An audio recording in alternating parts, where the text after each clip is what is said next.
Oh, hello. Oh, that's not supposed to be in that mode. Hold on. Hold on. Wait a second. Oop.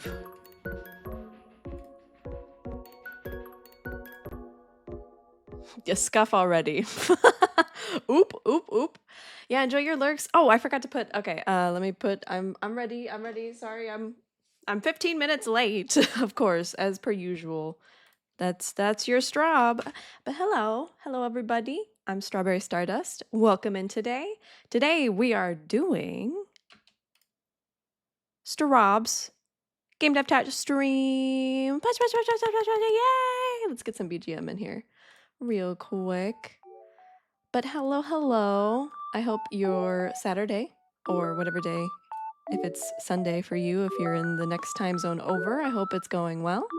Hi Miyu, hi Percival, hi everybody. Thank you so much for coming in. I appreciate you.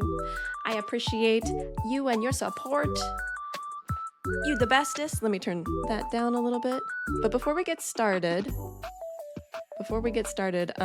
Cloudy, help me Cloud.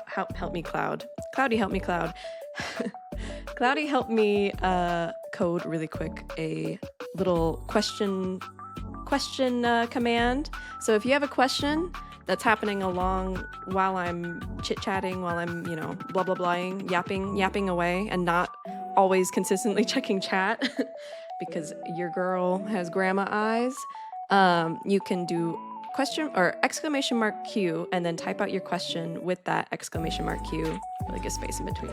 And that will add it to a list that I will be looking at when it comes down to the Q&A section and periodically looking at throughout the stream and refreshing. So question mark, exclamation, not question mark. Here, I'll type an example. This is a question. So exclamation mark Q. Do cows moo? Test. I got your test. It was sent at 1:46 p.m. PST by Miyu Lily. Awesome, that works. Okay, I will put a pinned as well. So if anybody else comes in, they want to have a question, they can ask me. Type exclamation mark Q. Question here. If you want to leave Straub a question for Q&A. Pin that. Pin. Leave that pinned. Beautiful. Okay. Well, we're ready to start, I think. Let me make sure I have all my... Let me get my notes. We're mostly ready to start. Oh. So it's gonna be a slideshow today. I made a little slideshow for y'all. That way you had some visuals, because otherwise I could have just sat here and yapped at you. But I felt it would be better to kind of try to keep my thoughts organized somehow, so we have a little bit of a linear thing going on. Music's still a little loud, at least to me. Okay, let's kick it off. Let's go. Let's get into it. All right. So game dev chat stream. What's all this then? What are we doing today? What are we talking about today? Well, today we're going to chat overall about what the game industry is like and what it's like to be a game dev. From my experience, what it's like trying to get into game dev if you're somebody who's interested in getting into game dev, looking for a job in game dev, yada. And this is going to be an art dev focus. I am a game dev, but I am an artiste. I work on art in games. I work as a UI artist specifically. And so this is going to be focused kind of in on, from my perspective as an artist, and also at the end, closer to the end, or maybe in the middle. We'll see how the timing is with my yapping. We're going to talk about a little bit about art school, and a little bit of portfolio talk. Me want join game dev, but me not have no skills. I sin be listening closely. I'll be listening closely. That's okay. We're gonna talk about it. We're gonna talk about what it took for me to get in. But again, it's gonna be art dev focused, so it's not gonna be as much with like the tech side if you're more interested in tech or design. But there's gonna be general points that will apply to everyone, to everybody. So. But a little PSA at first, take heed.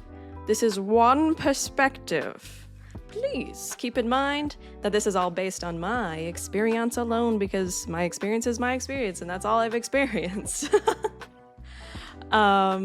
It's going to be different person to person, obviously. Many other people's experiences will differ from mine, and have differed from mine. And something I noticed a lot back when I was on game dev Twitter more often and not in the Twitter I have now, there was a lot of game dev artists that were successful and they had lead positions. They would sometimes put tweets out there or things out there, advice out there that was you have to do this, this, and this, and this. This is a must. You just blah, blah, blah, blah, blah. You have to take everything with a grain of salt because their experience was different from a lot of other people's.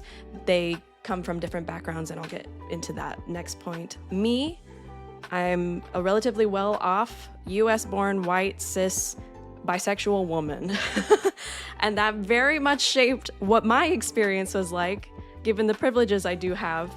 And so that is going to differ from somebody else who doesn't fall into these categories, especially with minority groups. It does differ very differently, but sometimes it's the same. Sometimes it kind of works out that the experiences we have in game dev, getting into game dev, kind of follow the similar track. But there's no one size fit all advice.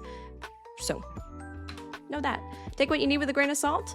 A lot of this is going to be my opinion and my thoughts. So yes, take heed.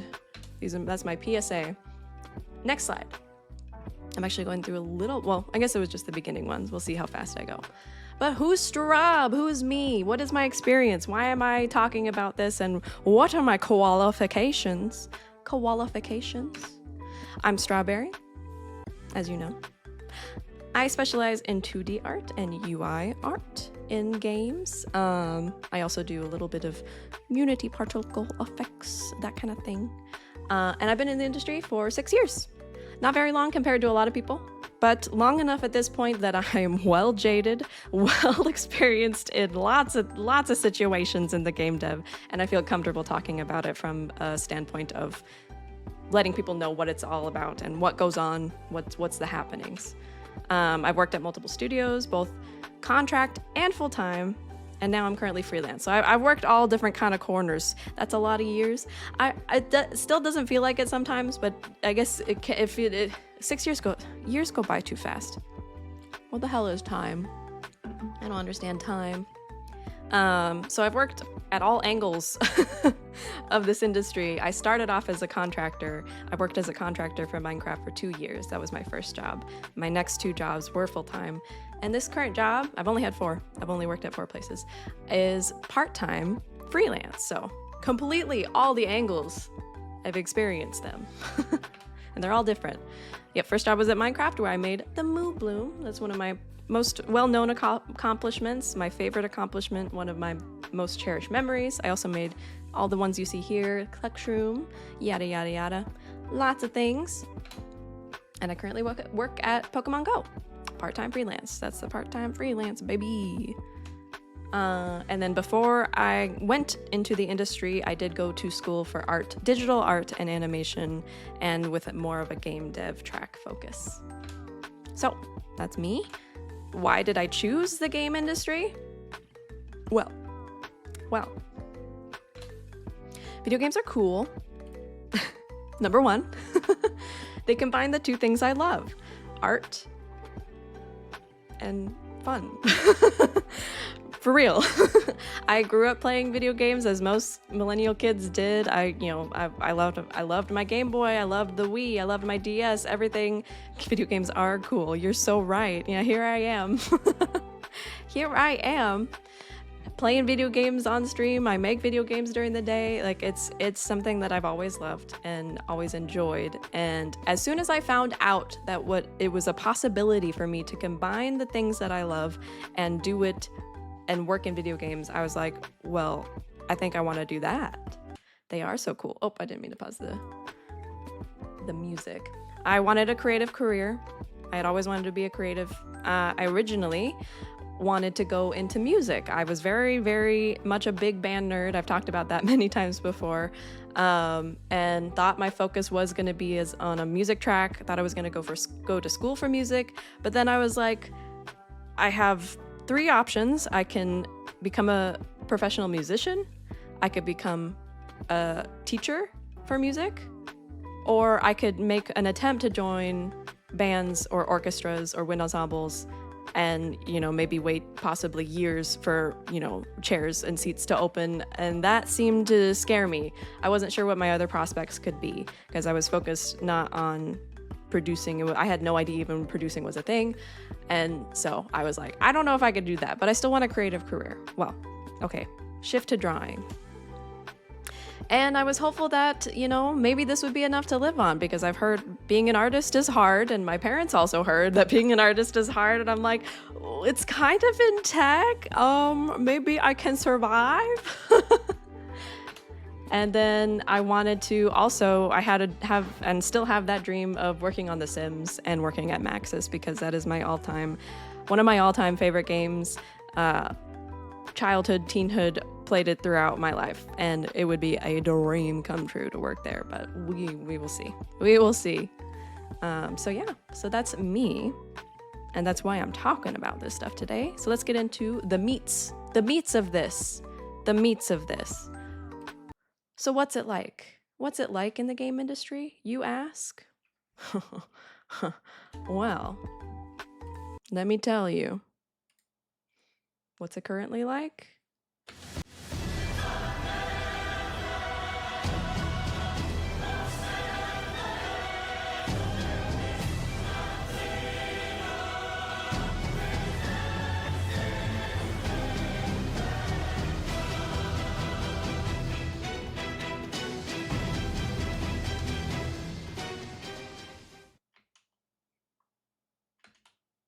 It's a little rough. It's a little rough. I'm not gonna lie. I'm going to be very truthful, and I'm gonna be very truthful throughout this. So, not to be a doomer, not to dash anyone's dreams, it is still completely possible to work in the game industry. There are many things that the games need to be made. That doesn't mean it's hopeless, and it doesn't mean you can't get in. There's absolutely a chance for anybody who wants to be a game dev to be a game dev. It is just a little rough right now, especially. But there's been rough patches that have come and gone. Given the next changes in government to come, this is a little bit more hard to say, even more so, but we carry on with a lot of hope. So keep that in mind. What it's like for real. It's kind of a reflection of the animation industry, I'd say. There's a lot that kind of happens side by side. A lot of the struggles you see in the animation industry is also struggles that happen in the game dev industry, art side-wise. But as I said, games still need to be made. People still want to play games. People want new games. People want to have fun. People want to, even not from the gamer point of view, there's game devs, there's creatives like me who want to make this stuff. I want to go out and make this stuff. And there's always going to be a want for it. It's not something that's disappearing anytime soon. So that's a plus. Art jobs are definitely still highly competitive. Very. And I'll get into my experience trying to get in and then trying to get back in when I had left unwillingly the industry. And so I definitely see a lot more tech-oriented jobs for sure. Definitely more. I always see software engineer positions open. I always see like tech designer positions open. Anything that's tech leaning will be a boon to you if you prefer to go that route. That again doesn't mean you can't get in as an artist. It's definitely more competitive. You definitely will be waiting longer in between. It's going to be a rough battle, but it's possible. And design-wise is also still possible, but favor that tech lean if you can, because it is wanted. It is wanted so bad, especially tech artists too, actually. If you combine the two, tech artists, I love them. They are angels from heaven. Every studio I've gone to, I could just smooch them right on the face. They do so much, and it's, Tech lean is good. My parents were scared of me wanting to do comp sci in the past because it's so unstable. It is definitely an unstable industry. I feel I feel the big L words happening to me too. I know, the instability. It's rough. It is rough, but it's not impossible. It is not impossible. So keep that hope up. There's also fads that come through. There was NFT fads. I truly believe, this is an opinion mostly, but also something I've witnessed. Gen AI feels like another fad. It is not inevitable, no matter how many fucking artists say that fall into that bandwagon. They're like, oh, you can't avoid it. It's progress. It's what's happening to the industry. It's going to be in the... No, it's not. It's literally only happening because of execs and shareholders having a boner for any magic words that produce money. And it doesn't actually help the process. It doesn't make the process easier. There are AI stuff. There are AI things that could make processes easier. There's definitely AI that was before our, now defined definition of AI in the industry that was helpful. That is helpful. And so, like, it's definitely, I feel like it's curving off the fad because it's just, art-wise, not helpful. Not helpful in the game development process. And I literally watched as somebody who was looking to hire me as an art lead, he was an art lead, profess this stuff to me, trying to tell me, like, you should really adapt it. You should really make it a part of your process. This is the future.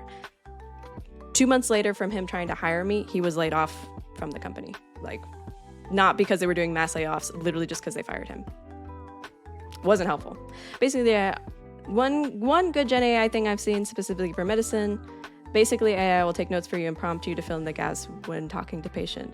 Rip Bozo, for real, Rip Bozo. It was like, I'm like, I told him professionally, I was like, this is something I firmly don't believe I need to adapt to. But I'll continue to help in any other way. I won't make it a part of my process. It's not, there's, and at the baseline, it's copyright issues. Like, at the bottom line, if they're looking at money problems, it's a mess. It makes a mess. So fads come through. Most issues faced in the game industry, I promise you this, are not due to small teams, are not due to the devs individually. It's usually executives or businessmen, people in upper management positions having no fucking idea how games are made, and studios having to be beholden to shareholders or parent companies making those kinds of bigger decisions. Like, oh girl, do I have tea that I wish I could spill, but probably can't if I want to keep working. Remember when Wacom randomly posted an ad for their tablet with AI? Yeah, that was awful. I'm so curious what the impact was for their sales, if any. They're like, they need to be knocked down a peg, if you ask me. They're like Adobe. They're like the cousin to Adobe in some ways. Sometimes I feel like it's like, read your room, read your audience, you big corporate thing. Oh no, the Adobe family tree. Yeah, we hate Adobe in this house. I hate Adobe specifically, personally. But yeah, most issues are, outside of specific individual dev team control. Adobe will never take my money. That's right. That is right. You hear that? You hear that, Adobe? Kiss my little strappy behind and don't sue me. Don't hurt me. Don't come to litigate. I'm scared. Buy once, lifetime free updates. Forever grateful for Image Line, makers of FL Studio. FL Studio is great. Fantastic. But yeah, so that's kind of the gist of what my current vibes in the industry are.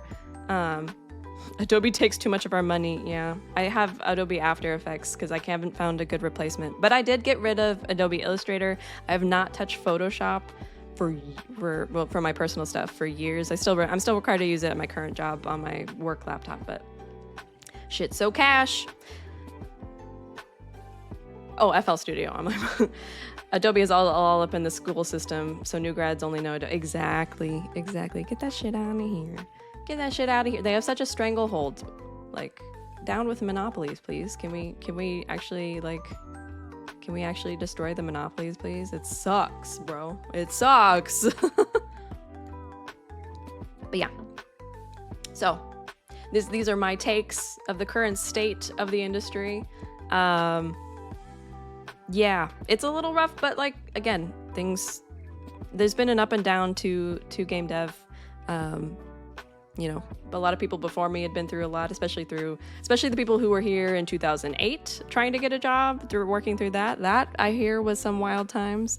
And this era is kind of a little reflective of those same kind of problems, including Gamergate. It's a little rough. You have a husband and 2 Shiba Inus. Quiet you. I'm not saying it's rough for me. I'm fine. You missed my previous one where I was like, oh, you also missed that. Who's Straub? Being a well-off white-born, Jesus Christ, US-born, white, cis, bisexual woman very much shaped my experience, and those privileges allowed me to be a lot, not have to go through a lot, and, you know, still be okay right now. But also the game industry. A little rough. Yeah, you actually wrote, yeah, I did, because it's true. I mean, like, I can't, you have to be, like, I want to make sure, like, hey, there's not one size fits all for advice, and my privileges did affect my experiences and allowed me to go through without having to experience certain hardships that many other people, especially people in minority groups, will experience. And seeing as the game dev industry is still heavily white cis male dominated, it's definitely something that, like, you know, keys into things. It keys into life. You know. All right, so that's what the game industry is like right now. But let's learn about more on how to make a video game. How does one make one? How make video game?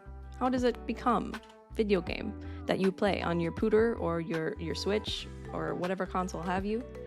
The actual process of making a video game from scratch, and we're gonna say from scratch, differs studio to studio, depending on their size, depending on their budget, depending on if they're an established studio or if they're just a startup with startup money. One, RPG Maker. 2, dedicate a week to grinding, lose interest in it. Definitely do something else. That's if you're doing it all by yourself. But that could also be the situation for certain small teams with business money. But anyway, so the actual different disciplines that go into making a game, and we'll say this is kind of more larger studio oriented. The different disciplines include game designers, programmers, artists, tech artists. They do the communication between us artists and us programmers, and again, our sweet angels. Mwah, mwah, mwah. Tech artists, I love you. I'm your biggest fangirl. Thank you for everything you do. Source me. Tech artists, producers, sound designers, that would be you. That would be you, Alu, if you were in games. QA testing and more. And do not knock QA testing. Quality assurance is so important, and they catch stuff. We need them to catch stuff before we send games out into the world, and gamers get really angry. And then there's usually leads in all these positions. So there's usually an art director, there's a lead programmer, there's a lead producer, lead game designer, all that. If the studio is bigger, the team sizes will vary. Listen, I do music. I've sound designed 2 things in my life. I believe it. Music's a part of that, though. Sound design and music go hand in hand, usually. Unfortunately, at least in my experiences, the studios I've been to, no, I think one of the bigger ones did have like Foley that we contracted out, like a Foley artist. That'll be for more like large studios, large games. But working at Minecraft, there was 2 sound designers, and they both did a mix of some of the music and some sound stuff, some pretty little noises that happen with the UI. Usually worked with them side by side. So the actual process. A game usually starts out in what we call pre-production planning. And in pre-production planning, that's where all the beginning stuff happens, where you kind of scrape up all the design ideas, you figure out what the heck is this game gonna be, what do we want it to be, and while we're doing that, who's gonna, what do we need to do to kind of build things up, and what is the overall game plan, so to speak. And then it goes to design prototyping and tech prototyping that kind of go hand in hand. Again, this kind of can differ studio to studio. While that's going on, if there's something to kind of work off of, art will do some prototyping with that, but they'll usually be separate and do concept art and figure out the look and feel of the game while design and tech work together on building just a basic prototype for the game itself. That way you can establish an art direction. And I've had the unfortunate experience at one of my jobs where there was no art direction. There was no art director. There was a creative director, but he was not an art director. And they said, well, we'll just make the art while we're working on production on the game. Absolutely horrible experience. Don't recommend it. You need to have art pre-production as well. Art pre-prod needs to happen. So hopefully, if you're at a studio that knows what it's doing, yeah, thank you. Glad you brought me food. They will do concept art and art direction early on, so you know where you're headed, and then you'll go into production. And most studios that I've been at work as agile, which is more iterative. It's kind of more flexible. There's different methodologies. I'm sure you've heard these kind of things is kind of corporate speak. Other places use waterfall, which is more rigid, so they have like a step-by-step kind of a planned process. With agile, there's usually like sprints, like, oh, this sprint is like 2 weeks long and we're gonna do this for this milestone, blah, blah, blah, blah, blah. So they kind of set it up like that. That's more for the producers to worry about. Producers different from like music producers in this sense. Producers are like the timeline keepers. They keep us in check and keep us on schedule and make sure to like measure out the lengths of tasks and blah, blah, blah. So, yeah. So you go from pre-prod planning to pre-production to production. Oh, I listed it down here. Okay, I was like, I had a step-by-step. So there's pre-prod, pre-production, production, usually leading up to a beta or alpha or early access release. Sometimes a release, sometimes not a release, sometimes just a teaser, usually kind of leading up to like a bigger overall step. And then after that, you go back into production, you continue production, and then you go to a 1.0 release. If it's a live ops game, which most games are nowadays, most games are not always one-off. They're usually kind of iterated on. And then you go back into the same process kind of over again, not fully pre-prod, but maybe a little bit if like you have a whole big overhaul for whatever consequential or sequential releases you got. So it kind of goes in a circle. And that's how a game is made. I tried to ramble that out as best I could. Sorry if it was confusing. But again, if you have any questions, type ! and your question, and that'll save to my little questions list, and I'll be able to answer it later. So what's an average day kind of look like? Again, this will differ studio to studio and depends on the size. But at least from my experience, this is what an average game dev day will look like. Most game dev jobs operate 9 to 5, 40-hour weeks, kind of normal. Mornings usually will start at around 9 a.m. to 10 a.m. depending on your studio, depending on, you know, what your leads and people decide, and depending on if you're remote or in office or hybrid. 8:30 is a little early, I would say. I have not had to be in that early before, and would very much be unhappy if I had to. 11 a.m. is probably a little late for starting the day. So usually 9 to 10 a.m. is about normal. And then when you get into work, usually teams will kind of go into their separate disciplines. Sometimes they'll sometimes they'll do multidiscipline, and they'll do this thing called stand-ups or check-ins. And essentially it's like just what exactly a check-in is. Either checking in on what you're working on, what you did the day before, what you're planning on doing, and what you're doing next. Some places will do this daily. Some places will do it 1 to 3 times a week. And no matter what, it shouldn't be super long. It should be a pretty short meeting, because this is another experience I've had. I had daily check-ins that were an hour long. They should never be an hour long, because that is so disruptive to your workflow. If you could magically respec and have all these skills, That'll be a fun question.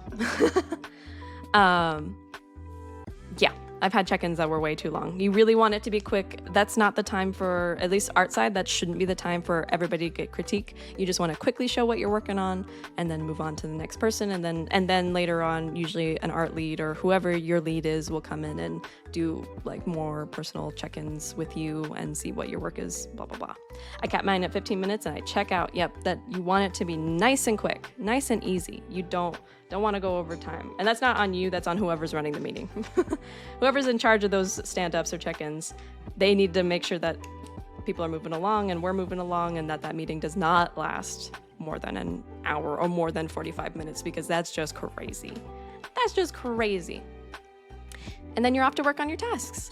And you're usually, either hopefully you have plenty of time just working on your tasks, but more often than not, you'll be added to meetings that encompass your tasks or that you have stake or say in. And so you'll probably have a mix about that throughout your week. Sometimes you'll get looped into random meetings. Sometimes you won't. Sometimes you'll have a nice quiet week. It depends on what your position is. It depends on what you're doing, yada, yada. And then most studios, at least all the studios I've been to, will have a full studio monthly or bi-monthly meeting called an all hands, where they talk about big important decisions, big important things that happened, how things are going. It can be an experience. It's one of those kinds of things where it can happen like, oh, we're doing great, we're making so much money, we're bringing in all the players, it's going amazing, but actually we're gonna lay off the whole team. I've had that experience. So it can be up and down. That's where the big important things that are going to be talked about will happen. Sometimes some studios will do it disciplinary wise and do different sections of an all hands per discipline. So per art, per tech, per design, kind of a deal. They'll split it out. Again, varying studio to studio, but that is kind of your common day to day, I'd say. Things that should not happen in your day to day. Things that should not happen. Meetings should not be so disruptive that you literally lose time to work on actual tasks unless you're provided extra cushion time on deadlines. I've had it happen where meetings, like I said, daily check-in meetings were an hour or more. Took so much out of my day that we got close to lunchtime, and then I would take my lunch break because it's lunch. I'm eating lunch, bitch. I'm having my food. You're not gonna stop me from eating. And I would lose time on tasks, and that often, for real, had an impact on our schedule. And our poor producer was scrambling, and it's just like, they should not be so disruptive. They really, really shouldn't. You should not be made to work overtime unless you're properly compensated for overtime, and they include that in your contract or your whatever. 40 hours a week is standard if you're full-time, if you're not part-time. And you shouldn't be made to be in the office past 8 p.m., or you shouldn't feel obligated to, and if you are, that's a red flag. The work shouldn't be so much that you're there late nights all the time. It can happen occasionally, depending on the situation, depending on the studio, depending on the game, depending on things that pop up. Sometimes, I know when I first started at Minecraft, I was a student fresh out of college. I was staying up nightly. I was staying up till 2 a.m. working on stuff. I was used to that, and so that was kind of my mentality. And we did have a big deadline come up the first 2 weeks I was working, and we had to do stuff to greenlight our game, and I was a part of that. So I stayed late working on that kind of stuff, and my manager was like, never do this again. I won't ever make you do this. Please understand this is not how this usually is. And it wasn't. I never had to do it again, and he was right. So that should not be the case. And if it is, it should be extremely, extremely rare. It really shouldn't happen. If crunch is a common occurrence, you are being mistreated. You should not have to crunch. Like, crunch is bad. It's bad for morale. It's bad for productivity. No one should be working 12-hour days. And if people are working 12-hour days, something's wrong. Run. Run. That should not happen in your day-to-day. Should be average 9 to 5. All right. So what did it take / what was it like to get in the game industry? I'm actually going through this a lot faster than I... Oh, we're 40 minutes in. We're doing it. Oh, Straub, my sweet summer child.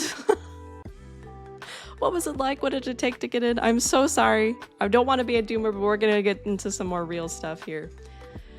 what was it like?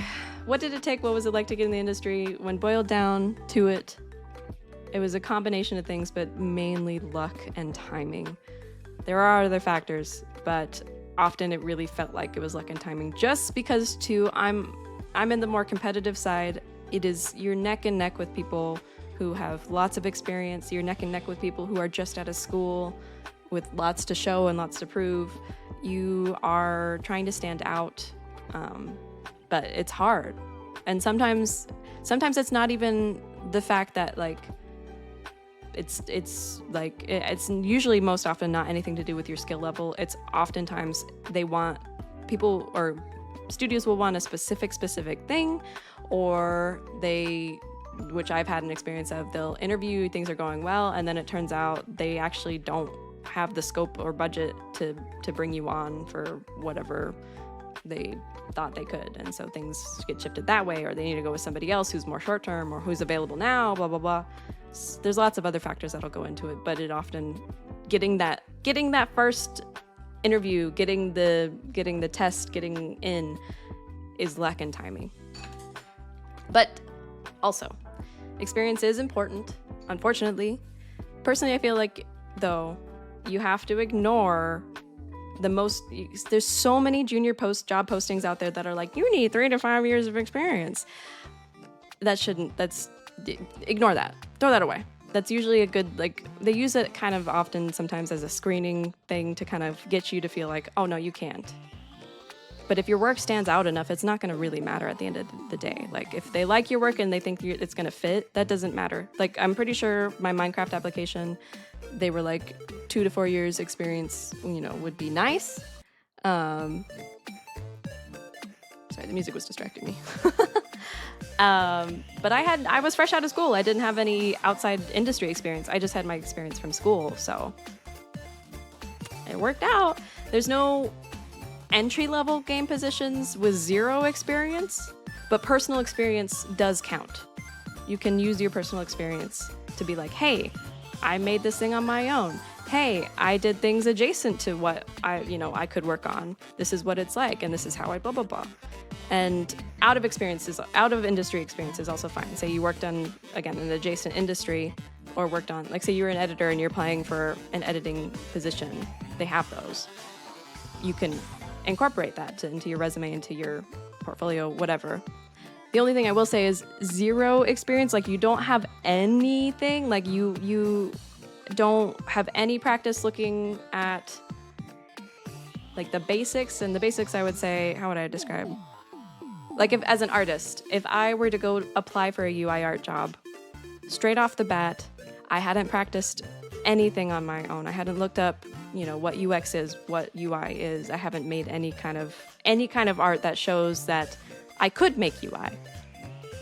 That would be 0 experience. Like, if you're jumping from absolutely nothing, there's not going to be anything for you, and there's nothing that's going to teach you how to do those things in industry. It's always going to be like a little bit of experience to get into entry. So just want to make that clear. Personal experience does count, though. So don't feel like if you haven't worked in the industry that you won't be allowed in. You don't have to worked in the industry to get a job in the industry, because how the fuck? I will say they don't do enough hiring of juniors still. But I do feel like in some places it's getting better. So have a little bit of experience, whatever that experience you can pull, whatever experiences you can pull from, use it to your advantage. Hello? There we go. Having a clear resume and easy to use and navigate portfolio with your work, and we'll get more into portfolio in later slides, super helpful. The main things I've learned is that they want to view your stuff quick, easy, fast. Fast is like the key thing. Make it so it's not confusing to navigate. Make it so your skills are readable, like it's all there and laid out. Like, you have skills in this area of art, if it's art, or you have skills in this program, this software, blah, blah, blah, list all that out. That way they know your abilities. If you have certain, in programming, if you know how to code in certain things, or if you've done certain things in programming, list it. List it clear and simple so they can see it. Have your name in a big fat, not big fat font, but big clear big clear letters, readable. And then knowing what you're wanting to go after and what the competitive of that specific niche is helpful. That helped me to kind of like understand more of why I wasn't getting in and what I was probably needing to do. It's hard to kind of know that without like trial and error, but as you apply more often and probably get a lot more rejections, you'll know what the competitive level is like for that specific niche that you decide on, whether it's a niche within design. For me, the niche was within art, but specifically UI art and 2D UI art. Knowing that, really kind of knowing the competitive and knowing like what level my peers were at really helped me kind of, figure things out and try to make it so my portfolio was better laid out, really. Not so much like the content in it, but laid out better and easier to access. Another thing you'll need is an ungodly and unfair, really, amount of patience and maybe a little bit of therapy. Applying was honestly the roughest time for me. And again, I'm privileged. I had a safety net. I had the ability to be like, I can take it slow if I need to, but I did feel an urgency, especially back with student loans. I felt like I needed to get a job fast, and I was trying to get like just literally anything. And it took a while, and patience was low. My morale was low. My mental health was bad. We'll get into that. But be understanding with yourself. Have a backup plan if you can, just in case, just because of the state of this industry. I would highly recommend just having, if you don't already have a cushion or something, which is hard to say because I know like it's not easy. It's much easier said than done. Like, how are you going to work on your stuff if you have to work another job? How are you going to afford a place if you don't have a current job? That kind of a deal. So if you got to figure that kind of stuff out beforehand, focus on that, and then send out your applications, or send out your applications just as you go, as you can. Do what you can. This was my path. In high school, I started taking fundamental art classes, just barely towards the end of my, high school time. It was senior year that I only started. That's when I decided, I'm going to switch from music to art. I had not touched art hardly at all, other than little doodles and scribbles in my middle school and high school notebooks. I had no idea, art fundamentals, absolutely nothing. Started from complete scratch. I took those classes as seriously as I could, tried to focus in on it, and applied to a bunch of schools. And then I decided on a school and went to that school, who I won't list because there's other people in this sphere that have also gone to this school. And I don't know if they want that school listed. I don't want to dox anybody. So this school was more game dev oriented on the programmer side. But for the art side, it was actually more animation oriented. But we, my cohort and a couple cohorts after were able to kind of drive it more towards game dev for artists. And so there I studied digital art and animation. It kicked my ass. It was rough and it was expensive, but I made it through, and I graduated from that college. And it took me about 6 months until I got 2 different interviews that were promising. And then I went with the one that made the first offer, which was Minecraft. So I got lucky. Again, that was luck and timing, because many of my peers, they were looking for longer. Some of my peers got something before they were out of school. Like, they interviewed beforehand. We had, career fair days where, employers would come and blah, blah, blah. Well, excuse me. Disgusting. Me burping into the mic. So it was kind of varied, but I felt that 6 months wasn't, it felt long. It felt long, especially too, because Cloudy had been working, and he graduated a year before me. He'd been working for about a year at that point. And so it felt long. And my grace period for my loans was coming up, and I was like, okay, can we hurry? So yeah, luck and timing with that one. I kept that job for 2 years, and it was contract. and I was promised but never, or not promised fully, but it was held like and I have this later. There was a potential to become a full-time employee with them until 2020. We all know what happened in 2020. And then I was out of work. The game got shut, or the project got shut down. That was the end of it. I was already at the end of my contract, so they were no longer going to renew me. My manager literally had to argue and fight to keep me on for an extra few months so I could just scrape up a few last paychecks. And that was from 2020 to 2021. I was out of work. It took me till 2021 to land my second job. That was not a fun year. Not a fun year. This path, again, is going to be different from everybody. The thing also that happened with me is I never really had to move too far for a job. I tried to stay in the area I was in. And I also didn't need a work visa. And that's another thing that a lot of my peers had to face, especially one of my peers that they're the most inspiring people, one of the most inspiring people ever. And they graduated in my cohort and they were so talented.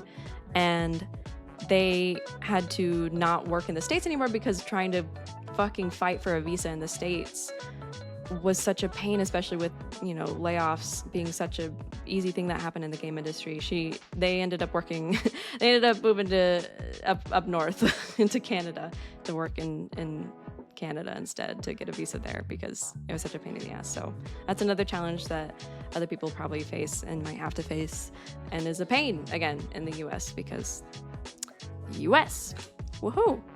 But things to remember. Getting into the industry felt like the hardest jump, but it was actually after my first job that it was hardest on my mental health specifically, and it was specifically that year 2020 to 2021. Probably for multiple reasons, probably for compound reasons, there was a lot of other shit going down. COVID, Black people fighting for rights, minorities fighting for rights. A lot of shit was happening, and it was very, very intense and rough, and everybody was hurting. And so there's a lot that played into that, but at the same time, I was out of work. So things that you want to remember, even if once you're able to get into the industry, companies and studios often do not care. Hopefully that the teams that you work with and the people that you get to work with do care about you. And these are the people that are going to have your back. You'll want to make healthy and genuine connections with them. Don't force it. Obviously, this goes for any industry.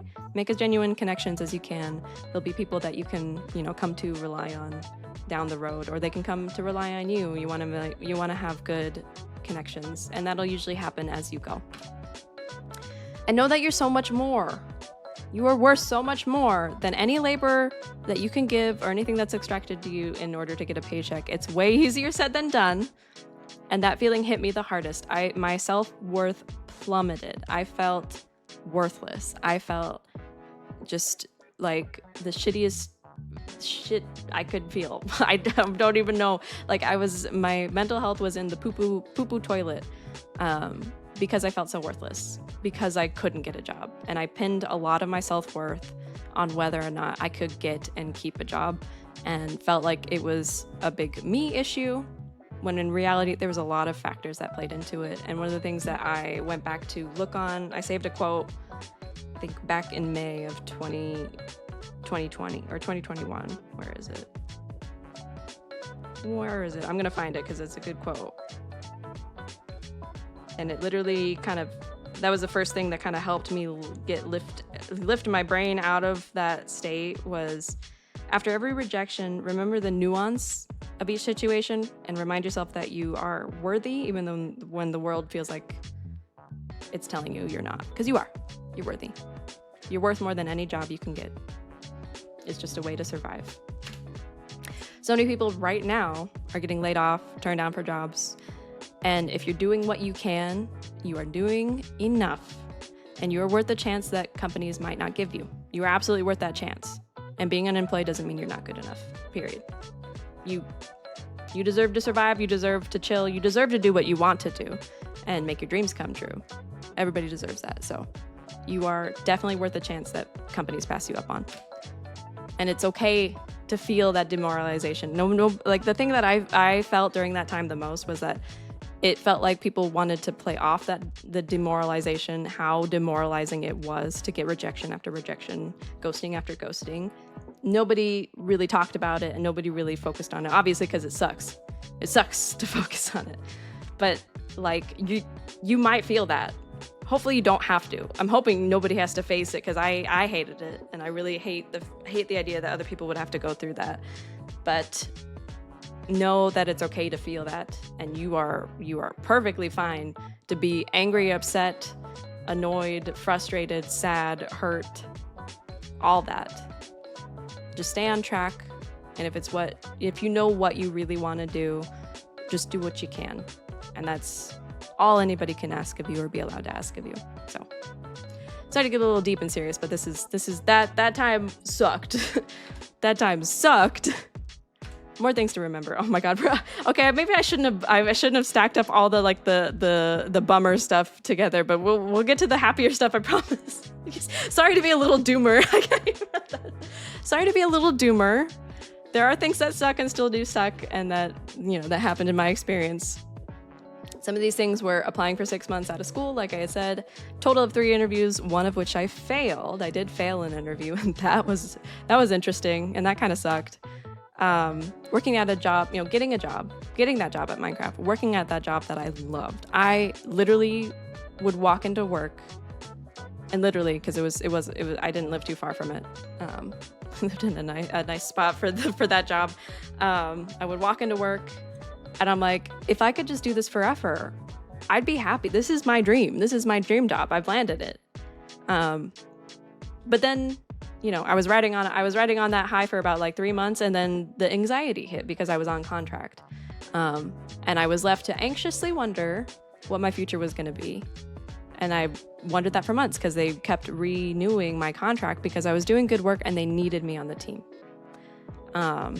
And usually at that time, by about a year or a year and a half, my peers who were also, they had worked for the same contracting company, they were also contractors at a time, they got hired on full time. They got converted full time. And so that was a carrot. They held that carrot on a stick in front of me a lot. And I tried to kind of put it away, but I wasn't good at it. I wanted that job so bad, and I didn't get it. Even though I was there, I was doing the work. I did the work. I worked there. It was still on contract. So that sucked. Also, to boot, another little woes, because there's sometimes a difference with how companies handle contractors versus FTEs. FTEs often get more benefits, and so I didn't see any of those. So that kind of sucked. Project collapsing due to bad upper decisions, let's say. We'll keep it at that. And being left out of a job starting at the start of 2020. That was rough. And then, that year I just talked about applying to 75 plus, probably more positions, many that I was very qualified for at that point, to be met with about, you can't see it, 90% rejections and ghostings, and 2 rejections happening after having done an unpaid art tests. Those ones stung. One specific one I remember was at a mobile game studio that I was pretty excited about. I had, went through the interview ring, was really, really excited to possibly work for them and the opportunity. And they offered me an art test. I did the art test, and I waited a little bit after the art test, and they said it wasn't good enough and that they weren't going to go with weren't going to go with me. And that day, I read the email, I got up, I took a shower, I cried in the shower. Claudia went and bought me a burrito, and I cried into my burrito, and then I continued eating my burrito and just kind of relaxed for the rest of the day. Explain the difference between contractor for a contract company. Okay, yeah. We'll do a little more woes. Sorry. More interesting woes. Sorry to be a little doomer. Continued. Oh, wait. This is a duplicate.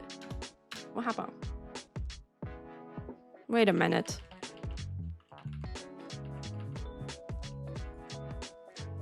Well, we get to skip more doomerism. Luckily, it wasn't all doomerism, and it isn't all doomerism. Let's move on to not gloom things. Industry woes. Instead of industry woes. I've had a lot of awesome memories come out of my career too. So there are positives that happen in the game industry, I promise. The first positive was landing a job at a well-known studio and working on a project that I loved and on tasks that I loved with my whole heart. I fully, I made the Moobloom means everything to me. The other mobs that I made mean everything to me. All the little social media advertisement things, animations that I made mean everything to me. And I was on a team that truly meant the world to me. And I still think about them, 5 years later. I'm not as in good contact with them, but I'm sure I could reach out and we could pick up and chat. They were just such great people. Being able to have my art for a game out in the wild and seeing people and players fall in love with it, i.e., again, the Moobloom, and other mobs too at the same time, but that's the most famous one. And see fan art made of it and people just thoroughly enjoy it. It was the most amazing feeling. And the first time I saw fan art of the Moobloom, I cried, and I still do get like emo-y when I see Moobloom fan art. And like people are still making stuff today. Like I just looked up a YouTube video not too long ago, just like a couple days ago, of somebody making a little like kind of doll of the Moobloom and talking about how much they loved it and wished they got into Minecraft. People still talk about how they wish it was in Minecraft. I cherish all the fan art that I see. It means so much to me, and that's made it, that was a big thing in my career that made me like, okay, I want to do this. I want to keep doing this. Also seeing a YouTuber and their channel being fully dedicated to a game that I got to work on, not Minecraft Earth, although there was a lot of stuff on YouTube about Minecraft Earth, and Minecraft obviously still going. But a different game that I work on called DC Dual Force, which is actually, funnily enough, shutting down. Woohoo! So awesome.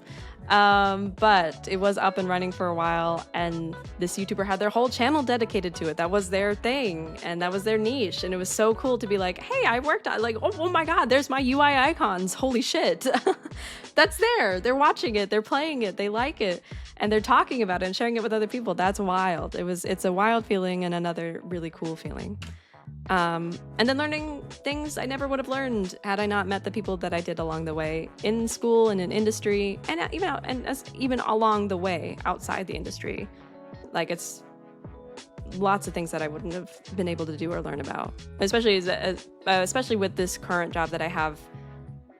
Like the jump and learning that I was able to make due to the people I'm surrounded by. Pretty sick. Pretty cool. Industry woes, more industry woes. And then finally, after years of self-doubt, becoming confident with my abilities and valuing myself fully with and without a job. And I mean that because I finally reached a point, I guess it was being jaded enough to reach a point in my career where like, you know what? It doesn't mean the end of everything if I can't get this job in this specific industry. If I need to go do something else, I can. It's easier.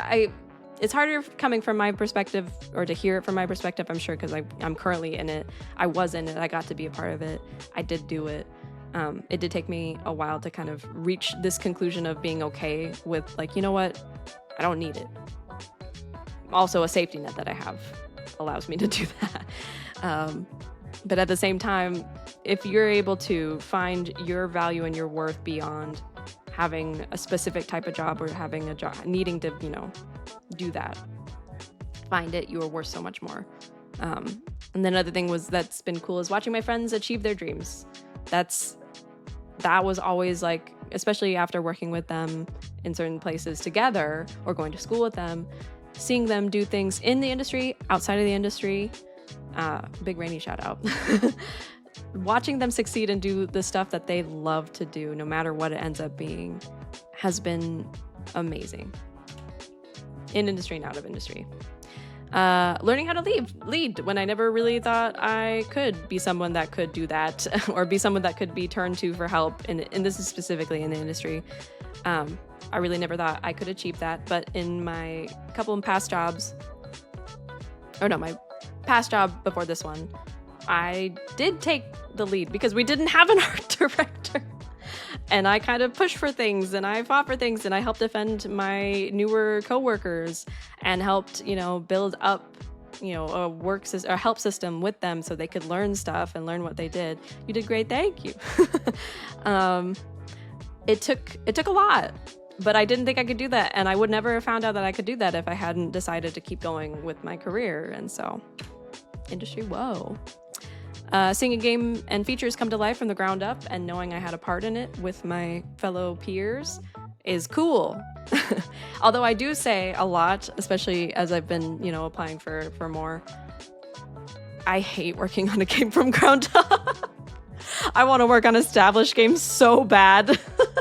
And I'll tell you why, is because that process of pre-prod planning, pre-production, going through all that, building new systems, building new things from the ground up is difficult. But in the end, it can be worth it. It can be so worth it. Like, again, with Minecraft Earth, for me, all that stuff from the beginning and to its end, it's sad death and sunset. It was worth it. People got to play it.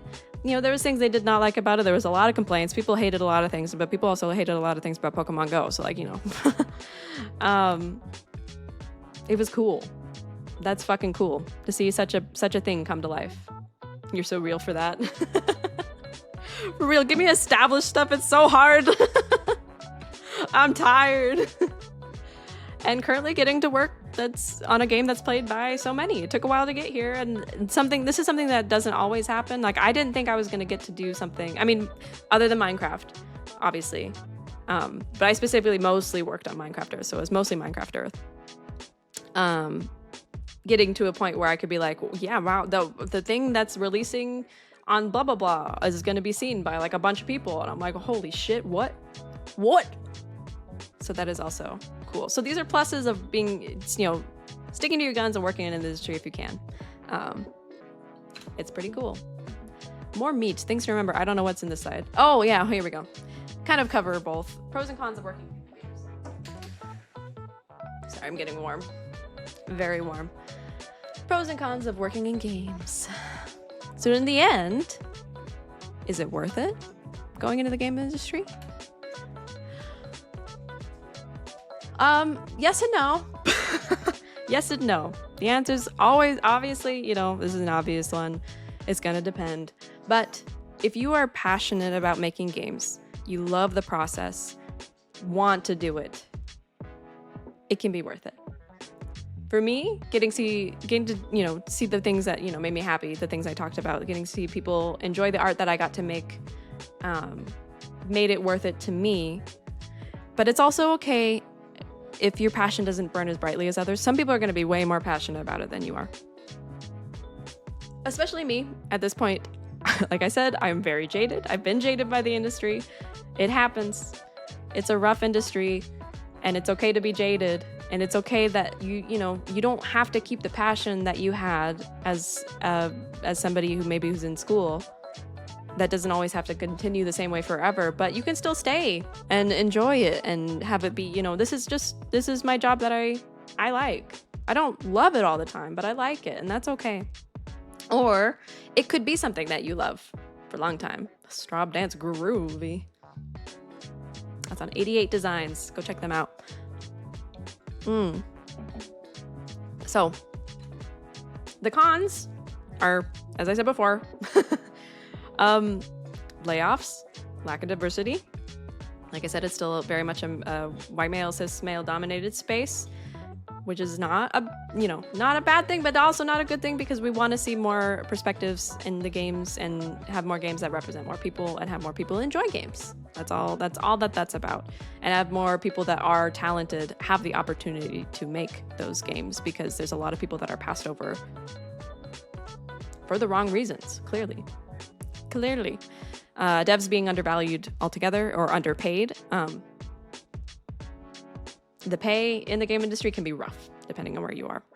Especially as an artist, you really have to fight tooth and nail and fight for your worth. Do fight for your worth, because you're worth being paid a living wage, and you should be paid a living wage. So that's kind of a bummer that, a lot of times they're gonna just try to not pay you as much as they have to. Back to office requirements are also a pain in the butt. Depending on who you are, if you prefer working in office, but it does just forcing that option eliminates opportunities for many people and opportunities for the company to have more talent than they would have had before. For people who, live with a disability, have to work from home, but are fucking skilled, or just literally can't move to that area and are fucking skilled. Having in-office requirements kills that. There's just no way, and that sucks. I could potentially work for Mojang again, and I really fucking want to, but I can't move to Sweden, bitch. I can't move to Sweden. So that cuts me off from being able to do that, even though I have so much skill and experience that would probably be helpful in that area. So, and then there's always bad execs and business folk making shitty decisions that have no basis or understanding in how games are made and how game dev actually works. And, overall, especially in larger games, a corporate atmosphere and dominance. Lack of junior hiring is also a problem. There needs to be more juniors in game dev. We have a lot of brain drain right now, especially with all the layoffs that are happening. Gen AI slop, shit like that. And corpo boners that cause more harm than good, especially with the AI stuff, the NFT fad. Job uncertainty is a big thing, and low morale and instability. These are all cons of the game dev industry. But I also feel like they might be cons in other industries as well. So, take it as you will. The pros. Getting to work on what hopefully you love, meeting hopefully like-minded people and fellow nerds and dorks, because there are a lot of us in the game dev. We're all a bunch of dorks, all have our weird niches, and for the most part, there's a lot of really, really awesome, kind people that you're gonna meet. It's not always the case. Obviously, sometimes you're gonna meet some not so nice people that are, working in the industry. It's gonna happen. Can happen anywhere. So, but hopefully for the most part you'll meet fellow like-minded people that also like video games, like gaming, and have other activities outside of gaming too that you can kind of get involved with and get to know. And if you land in a good spot with a good team with really nice coworkers, it is absolutely the best. And being a part of a team that cares about you is the best. And those connections might last a long time. Professionally and maybe more friendship-wise. Don't go searching for friendships though, right off the bat. Do analyze the situation. But if people are friendly enough and you do want to interact with them outside of work and get to know them on a friendship basis or like a platonic level, usually it'll work out because they'll probably have a lot of similar interests. And then being a part of a successful game franchise is really cool. When seeing your game out there being played by people, again, it makes it all worth it in the end. And being able to play your own game, it's like, wow. And learning new skills and bettering your craft. That makes it worth it. So those are the pros and the cons of the industry. Maybe a little bit unbalanced, but it is what it is. Some extra red flags. Some things to look out for when you're applying. So if you're applying, this applies to you. And when in the job as well. Red flags that I've personally experienced that I'm just going to share. Job postings can be really abstract sometimes, but the key things to look out for is if the job title is one thing and the description lists much more than that job title should entail or should require you to do, run. They want you to work a lot more than they're probably getting at. They want you to wear multiple hats, and that is stressful, especially if it's a first job. Protect yourself. Be picky. And be okay with being picky as best you can. I know it's hard, especially if you were at one point like me where I'm like, I need a job now. Like now, whatever I can get, whatever I can scrounge up. I need experience, I need time, I need money, all that. Be as picky as you can and look out for that because, especially with startups. I've applied for many startups and I've been interviewed at many startups, and oh boy, were there red flags. One of them being there was only one artist on the team. Also, the team there was no femmes, there was no women, there was no anybody, just guys, just white guys. which again, not always. I've worked on teams that are just cis white dudes. It's fine, but you want to see just at least a little. You want to see, like, I'm telling you, I got super lonely. Like not being able to talk to and connect with them as much because there wasn't somebody similar to me, and it was kind of a pain. And so for minorities, it might be even harder. But anyway, this specific job, he was the only artist. He was the art director, and he's like, the job title was UI artist. I was going to be concept artist, prop artist, model artist, Unity integrator. On top of that, UX designer, everything under the sun. No. I was going to be working 12 to 13 hour days, I swear to God, because it was just, no. So if you see something like that, where the description, if they include that in the description, because at that job, they did not include all that in the description. It was just like, you're going to do UI art, blah, blah, blah, and UI stuff, and UX design, blah, blah, blah. They did not include that. If you get to the interview stage and they mention those things, like ears up, eyes at attention, just run. As in most industries, the second red flag you want to look out for, especially on job apps, we love people who are driven by passion and are willing to go above and beyond what the team asks of you. They want you to do extra work. Or we're like a big close-knit family. Run. Bad exec's part pretty universal. No, for real, because I had an interview with a company for a community manager, and they said they wanted me to be a producer, QA, and designer on top of all that. I was like, no. But yeah, bad execs are very universal. Pain. Make them go away. Yeah, big close-knit family. If they're saying shit like that, again, they're gonna ask more of you than you did to be asked of. Like, run. Request for unpaid art tests, or somewhere along the interview process, they mentioned they want to, or they mentioned they hope, I don't know, I wrote home, to quickly make a first game and build momentum for the next game. Or they plan on making a game every year. Also something I experienced in interviews that scared me the fuck away. Unpaid art tests hopefully shouldn't be happening as often. And in the most recent jobs that I've got, I have not had to do an art. For Minecraft, I did do a small art test, but for the rest of the jobs, I didn't have to do an art test. They read my resume. For my first, second, or two, Cody's looking at me like, what? No. Minecraft was the only thing I had to do an art test for, and even then it was a simple art test. But my subsequent jobs after that, I did not have to do an art test. They read my resume, they read my skills, and they hired me. They trusted I could do that. If you have your stuff displayed on your portfolio, showing your skills and showing what you can do, they should hopefully be able to just go off of that. Obviously, it could be a risk, so they want to steal your art. Yeah, unpaid art tests are kind of red flaggy to me, because easy way to get, a simple task done, make it an art test. Hopefully, companies aren't doing that. Most companies should not be doing that. At least I don't think it's personally happened to me, but maybe it did with that art test that I got rejected. Yeah, it's a red flag. It's a red flag.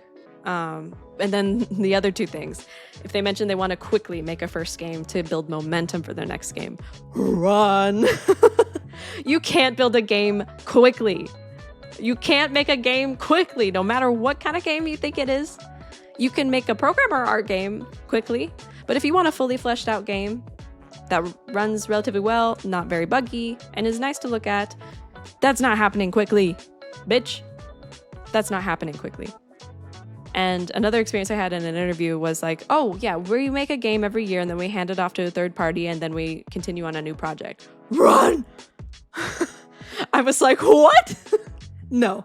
That means you're going to be in a constant cycle of crunch. You're going to be building stuff from scratch again and again and again and again. Terrible idea. Have you considered applying to Blizzard? Oh, we'll get to that. I have before. I haven't in recent times. Mainly at this point though, because I couldn't move to California, but If it were possible, maybe, but even then, I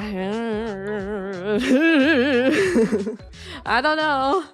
Given Blizzard's track record, it's a little rough. I do know people that work there though, so it's possible. I haven't completely ruled it out. Another red flag, if you've noticed, if you're on a team, so this is for if you're on a team, you notice there's a high rate of turnover. People are leaving left and right. They're replacing people with new contractors left and right quickly. Or if people with big stake in the project or our upper management leave early on, the ship is sinking. It's sinking. It's going down, baby. Run like a little rat out of that ship and get the fuck out while you can. Because it's sinking. And if people who worked on building up that game or in my case, promote or was the one to come up with it, leave, that means they don't have hope for it. That means it's not going to go well. And of course, they were an exec, so they got put on a nice cushy job elsewhere within the company. And the rest of the team got dissolved. So, if you see that, get out while you can. Start applying right away. Yeah. And another red flag to me, if you're expected to be online even late into the evening for any emergencies that aren't, written somewhere, that aren't, required as a schedule, that aren't scheduled somewhere, that you're not made aware of, run. Or at least talk to your manager, figure something out, because you should not be getting pings from your coworker at 8:00 p.m. or 6:15 if you're checking out at 6 o'clock or 5:30 or 5 o'clock. I do not want to hear a ping ever. Especially if you're remote work, it can kind of get jumbled and it's hard and it's easy to continue working. In my case, I'm restricted because I'm part-time. They need to keep me below certain hours, so it doesn't really happen. But I did have it happen at one of my jobs where, there was a coworker who was very, very interesting to work with and pinged me at 7:15 and then pinged me again in the morning, like saying, why didn't you read this message at 7:15 p.m.? I'm like, bitch, I was having dinner. I was with my spouse. What do you want? Busy. So that's another red flag. Okay. So that kind of covers the general game dev stuff. Now we're going to dive a little bit into more deep on the art side. We're going to talk about art. We're going to talk about art in the professional world, art school, and portfolio building, etc. All right, so before the industry, art dev focus.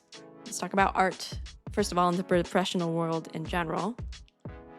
All art is subjective, but in the professional world, there is a level of skill that does need to be met. But that level can kind of look different in different places. Overall, really, you want a strong grasp, like I'm saying here, on the art fundamentals. Composition, lighting, perspective, anatomy if you're working on character design or characters in any kind of way, or creatures in any kind of way. You'll want a basis in that and have a good grasp on it, that you're not struggling to create stuff or draw or model or paint, what have you. You don't want to be struggling with that kind of thing, with fundamentals at least. And that's kind of what in the professional world is expected. You want to at least reach that level. And again, it does stay subjective, because when I compare some of my art to, let's say, like a UI icon artist at Blizzard even, or let's say somebody working on what's the company? Capcom? Not Capcom. I'm working on Final Fantasy. Big name games, big AAA things.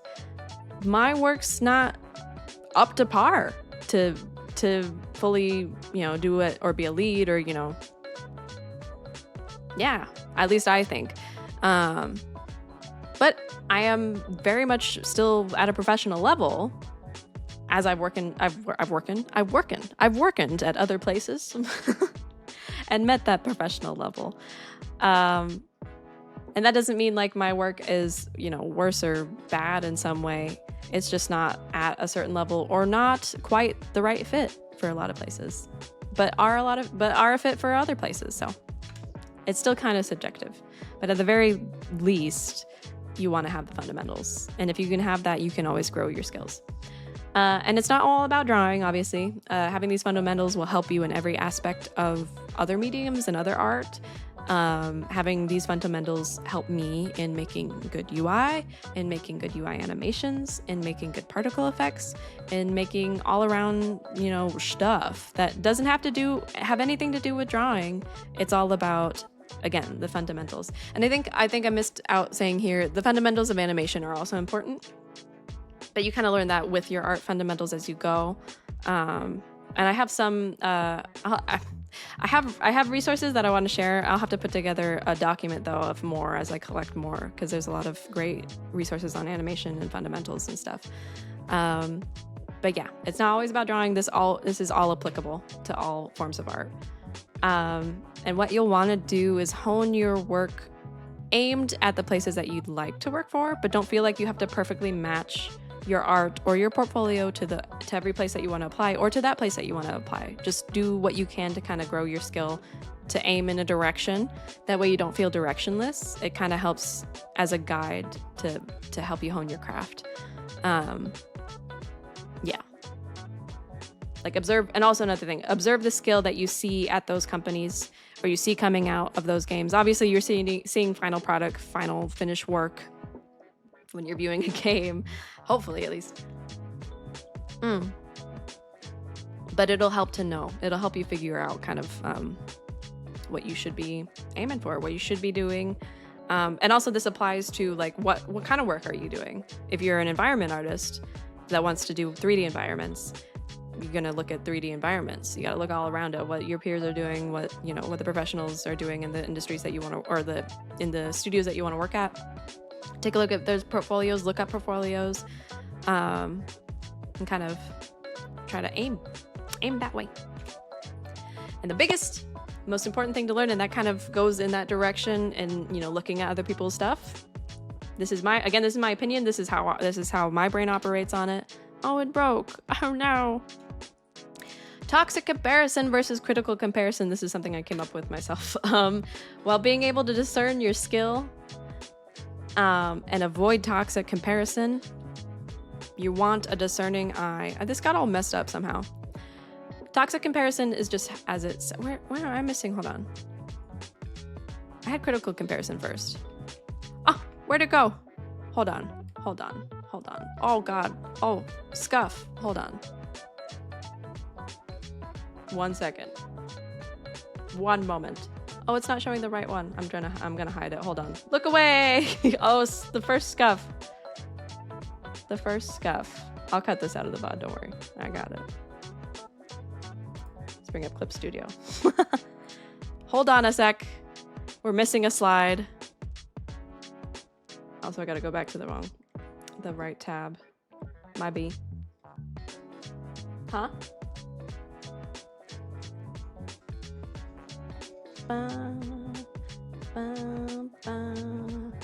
One moment, everybody, please hold. Apologies for the scuff. The scuffy wuffy. There we go. Now where's that side? Ah! Is it gone? No, it was my most important. God damn it. All right, well, I'll just talk about it. Let's bring it back. I'll just talk about it. Critical comparison. So my definition of critical comparison, and sorry, this is not on the slides, is being able to look at your art and other people's art and be able to determine what your skill level is in that kind of a way. Actually, I should pull up my Notion notes. My Notion notes. It's being able to kind of observe, like I said, your skill level in comparison to others who are doing professional work as well, but without any of the toxic comparison. You want to use it to. I am missing a slide because I was gonna show you how I provide my self-critique. Oh, I'm so mad. Bro, it's gone. Okay, well, I was also gonna show you how how I do it. So, but let's talk about toxic comparison too. So toxic comparison is just as it sounds. It's going beyond analyzing the qualities you wish to learn from and falling into less useful, more negative emotions towards your own skill.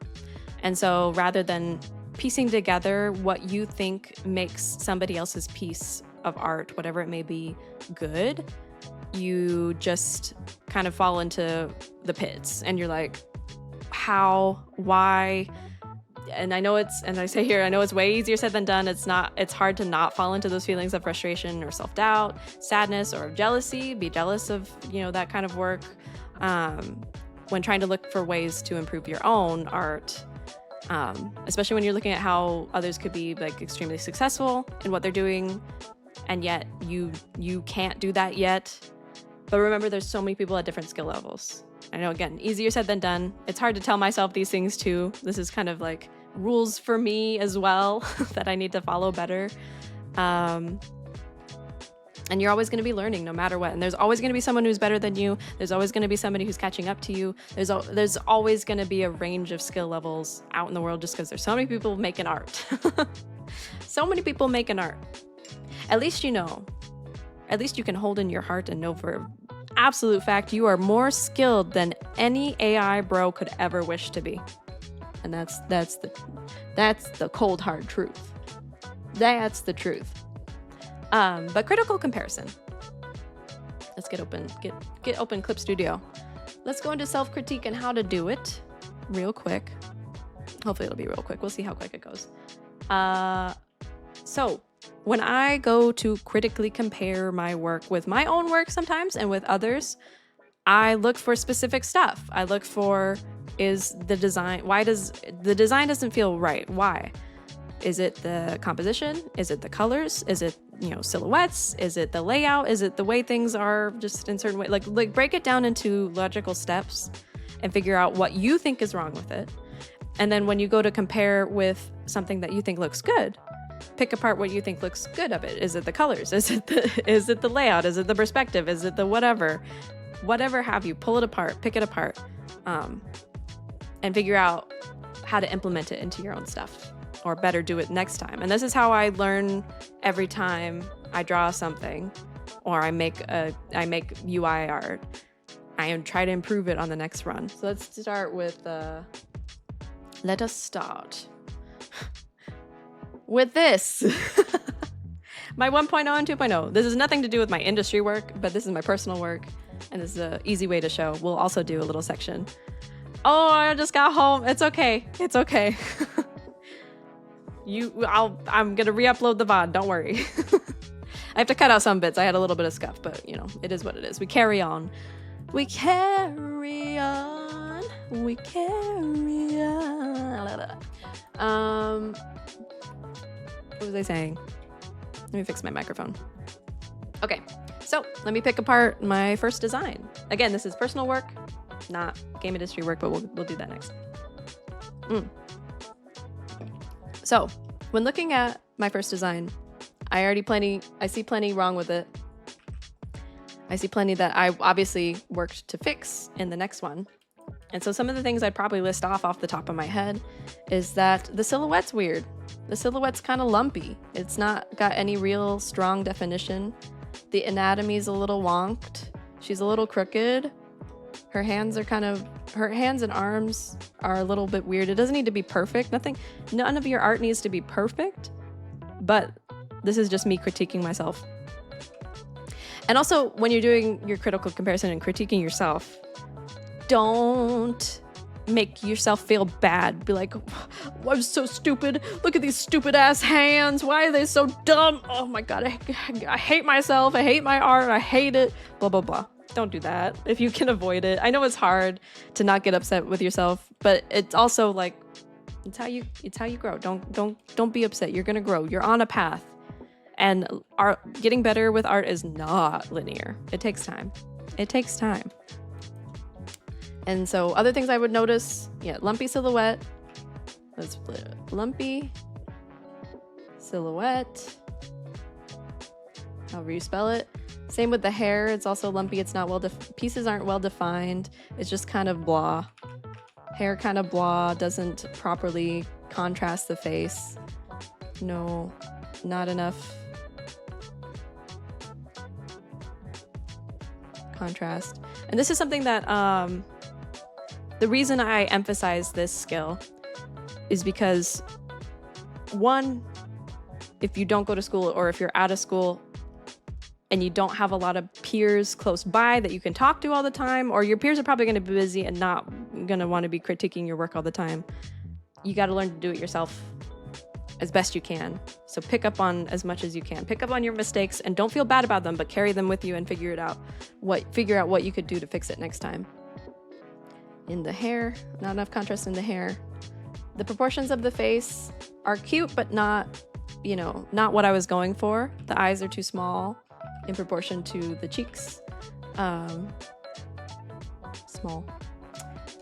This feels weird. This design is kind of, it's the same size, not really well balanced. I don't know what is going on here with the boobs. There's a little bit weirdness in the anatomy and the shape. And same again with the wrists. They're different, like kind of lumpy sizes. This is not good asymmetry. It's wonky asymmetry with the belt. It's like, okay, you can see some of this, but you can't see some of that. Looks a little weird. Everything's a little bit off-putting. Everything's just a little bit off. In my new design, things that I fixed, and also still things that I failed at. Well-defined silhouette. It doesn't have to be super unique, but if I were to put a screen over the shape of my model, you can see the points, you can see the shape, you can see it's recognizable. It doesn't always have to be, again, especially when it comes to VTuber models. Like, do what you want with your VTuber model. It's a VTuber model. But I'm using this as an example of critiquing my own work and things that I would make better in a professional sense. Better anatomy, things more well figured out. Balance is much better. Shape of the face and the shape, the proportions of the eyes is exactly what I wanted it to be. And overall, a little bit easier to follow, a little bit more contrast. The thing I'd fix here is that there's not enough contrast between the neck, collar, and my hair in the back. We kind of lose some of this space here, and it feels weird. But other than that, there's a good connection with colors. Colors are good and accented well, and go and coordinate pretty all right together. These colors were a little off too, over on this one. Lighter here, darker here. I just wrote a scribble word, yeah. But everything's more well coordinated and more balanced here. This is overall a better character design. So that's an example with my personal work. Now let's critique some of my work that I've done. This is from the game DC Dual Force. Now this is the bad version. Blech. What is this screen? It feels flat. It feels like a sticker. It doesn't feel like anything's pressable. You wouldn't know this is a button. This feels unclickable and is not, like, this was there to provide contrast, I think, for the X button, but like what's it doing? It's flat. It's not really saying here is the X button. I guess with the highlight states it could kind of work, but it still feels really freaking flat. This feels flat. This feels very, I made this file in Illustrator and it feels like it was straight out of Illustrator as a mock, a weird, gross wireframe. It's flat. Flat, flat, flat. In this case, flat is not justice. The icons themselves are they kind of fall flat. There's not a lot of interest in them themselves. My next version of these icons I like a lot better, except I didn't have time to change this one. So that was the one that stayed forever for the world's finest rank. So there's nothing telling the player that there's any info you can gather here other than just look at the screen and then move on. And then also, what the fuck is this? Why is the ranks tab so massive compared to everything else? It's not well balanced. It's weird. It's weird. 2.0. Much better. A lot more info in here too, and a lot more clickable, a lot more interest. Just adding a little bit of light. That glow rim really did everything. Changed the color of the frame to not be a dark color, it's a light color, so you feel that it's separated from the screen behind it. It's not just a sticker. There's particle effects that could be added here, that were added here. I did add particle effects later on. There's nice drop shadows. Everything feels a little bit more alive. It still feels a little like it's simplified and kept sci-fi-y. Obviously, there's still things that could be fixed with it. Not anymore because I'm not there, and then also the game's shutting down. But overall, much better. Much better than that whatever this was. Much better. And the icons themselves, look, very nice, shiny, have a little bit more interest. Even though they're just these little hexagonal badges, there's more uniqueness to them. Each of them feel like a good separate icon versus meh. The balance is a lot nicer. This is a button that you can click. What else? We don't have a big ranks tab. We have ranks in the title within the box, which is nice. This tells you your current one, your current box, how many wins and losses. It just provides more info and all that. And then you can see the levels clearly here too. And it feels like you could hover over this to get more information. So overall, a lot better. A big improvement. A big honkin' improvement. I have some other things in here. Let's move on to the next slide.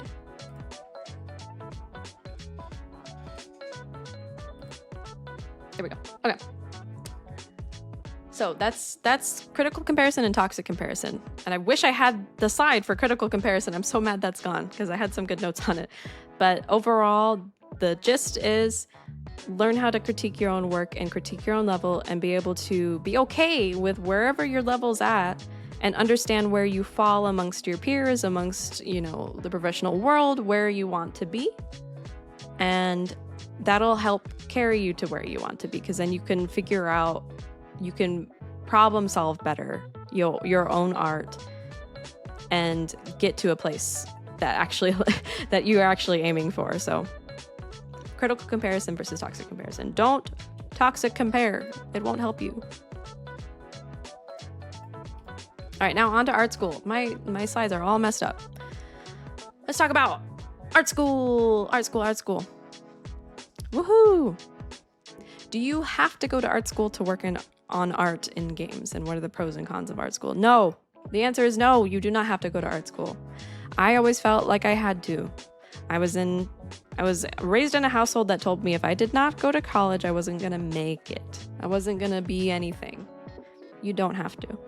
College is fucking expensive.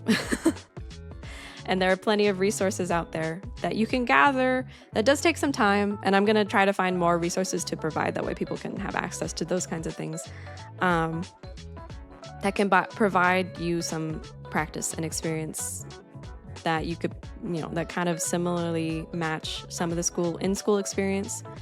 You could take one-off classes if you can afford them. And as long as your end skills show well in your portfolio and what a job is looking for, you're not required to go. They'll often have it as a requirement sometimes in the job descriptions, but really at the end of the day, they're just looking to see that you can do the work and that you have the ability to have, you know, soft skills and stuff. So having any previous kind of work beforehand is also pretty helpful. So yeah, art school, not a must. But the things it did help me with, which I'll get into more deeply in the next slide, art school can help point you in a direction and help you find your footing in what exact niche you want to go into. My recommendation though, because there's a lot of schools that like you figure out your degree, your major 2 years in, I think is how it works. The school I went to was like, no, you pick your degree, pick your major. And that was helpful because I got the general, I still learned the general stuff of that degree, but it was within the niche that I needed to learn, which was art and animation and stuff in game dev. And it definitely helped me find my footing in that and figure out what I wanted to do.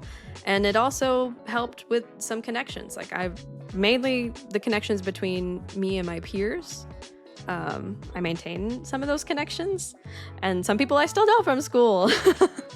So like that's something it can provide that you won't be able to get alone.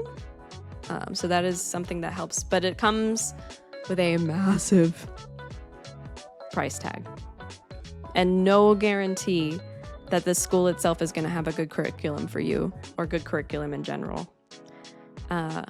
Yeah. Because even in the school I went to, while I learned a lot and it worked out for me, it was still fucking expensive. And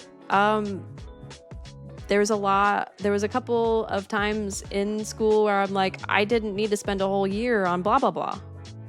That was a waste of time. One of them was like a make a 3D video from scratch, including the whole process of animation. Waste of absolute time. You never, unless you do want to make something on your own, you're never going to be in a professional environment working on a project by yourself, unless you're doing it for yourself and on your own. In terms of making games, or animations, like you're going to be working with people. There's going to be other disciplines. Build your skills where it's going to be needed, not like take on the whole circus and do it yourself. So that was kind of a waste of time. And there were other aspects that I felt were kind of a waste of time and money, which is unfortunate, but the rest of it came with good help. So anyway, having a degree on your resume can help you early on in your career, especially experience-wise, because you'll have most of your experience being from school, but it'll become less and less significant as you go on in your career. Again, they're looking at your portfolio for the most part. They're looking at the experiences that you'll have had in the industry from that point on, or they're looking at the experiences that you did after school, whatever it may be. So it helps. It's kind of a boon early on, but it doesn't stay super helpful forever. So yeah, there's pros and cons. I don't know why it was a black screen. What happened? My slides are broken. So now for my experience specifically in art school, it was a mixed bag. Like I was saying before. But things going to art school helped me with was providing me much needed structure. And that's on undiagnosed ADHD back then. And it kept me making art continually, and that's how I grew my skill. Made the stuff that I was going to be making in the future continuously, and just kept me on a schedule. And it provided me better learning resources for art and helping me understand better art practices in general without falling into strange and not helpful YouTube tutorial world. Because there's a mixed bag out there. That's why it can be hard to learn on your own. The resources I was picking up before going into school weren't really helpful later on. Like how to draw a perfect eye is not going to help you get better at art as a whole. It helped me grow my soft skills, which are so important. So important. You want to be someone who's good to work with. You want to know how to communicate clearly. You want to be able to be, communicative. And that's all soft skills. And the best place to grow them is in a team environment, and school provided that for me. And it provided me with a game team experience, even though we had to push for that because it was originally mostly for the art side. It was very animation oriented. It was very much about the film industry. Oh, I'm losing my voice. And so artists had to kind of push in my cohort for being allowed to do more game dev stuff and join game dev teams and be like, hey, we want to make art for games. Can we freaking get this experience while we're here? Hello. So luckily that did happen for me. And I got to experience what it was like making games early on. And it very, very much reflected what happened in the industry and the experiences that I was going to have in the industry, for better or for worse. What made it not so good? So the school I went to had a lot of heavy course load. It was extreme credit hours. It was essentially a 5-year school forced into 4. I think that's changed now. And everybody's mental health was in the poo-poo bucket, poo-poo toilet. It was rough. And we had artist town halls for the art cohort, and people cried as we were talking to the faculty and the teachers, like saying, hey, like this is a lot. Like we can't fucking do this and keep up. In my case, I spread out my coursework from like within the year, but also I did summer courses a few times, and that helped kind of lighten my workload during the year. But it was expensive. It was fucking expensive to do that. And so that was kind of like the trade-off I had to deal with. On top of that, student loans hurt a lot out of school. It takes a big chunk out of what, you need to fucking live. And luckily again, I was privileged and had a safety net, and Cloudy had a stable job, and I was able to eat and have a nice place to live, and we have 2 dogs, all that. But had I been alone and I thought about these contingencies, I would have definitely needed other work. I would have definitely been needing roommates. I would have been living in a smaller, super small, extra small. I mean, we were in a small apartment, but extra small apartment, shared space. Like, it was a lot, like a lot.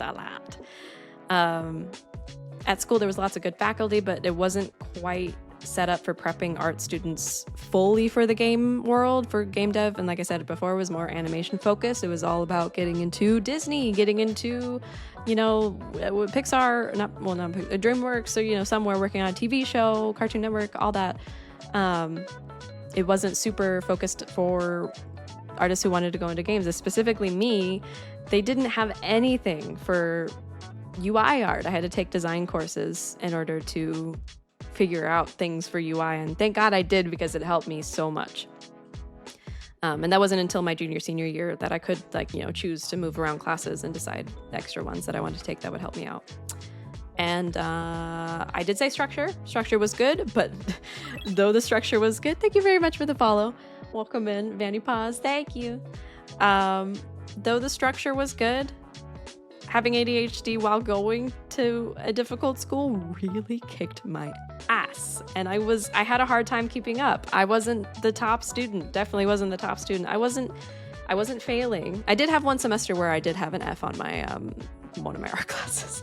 But so it was pretty rough a lot of the time trying to manage, my ADHD and going to school. And it was undiagnosed at the time, so I didn't know, what the fuck was wrong with me. And so it took me a while to catch up on a lot of things. And I was behind a lot of things. Obviously, I procrastinated a lot of things, but I made it through. It's still possible to do, especially if you have a way to balance your school load. And then also I was luckily able to learn a lot. But in my case, this is something that I had felt personally at the time when I went to school, when I got into school. I hadn't been doing art for very long. You shouldn't have to have done art for very long, but with the amount of money I was paying, I felt myself that I wasn't absorbing as much as my peers were when it came to the classes that I was in, because my peers had been doing art for years, from taking art foundations before high school. Thank you for the stretch. Quick stretch.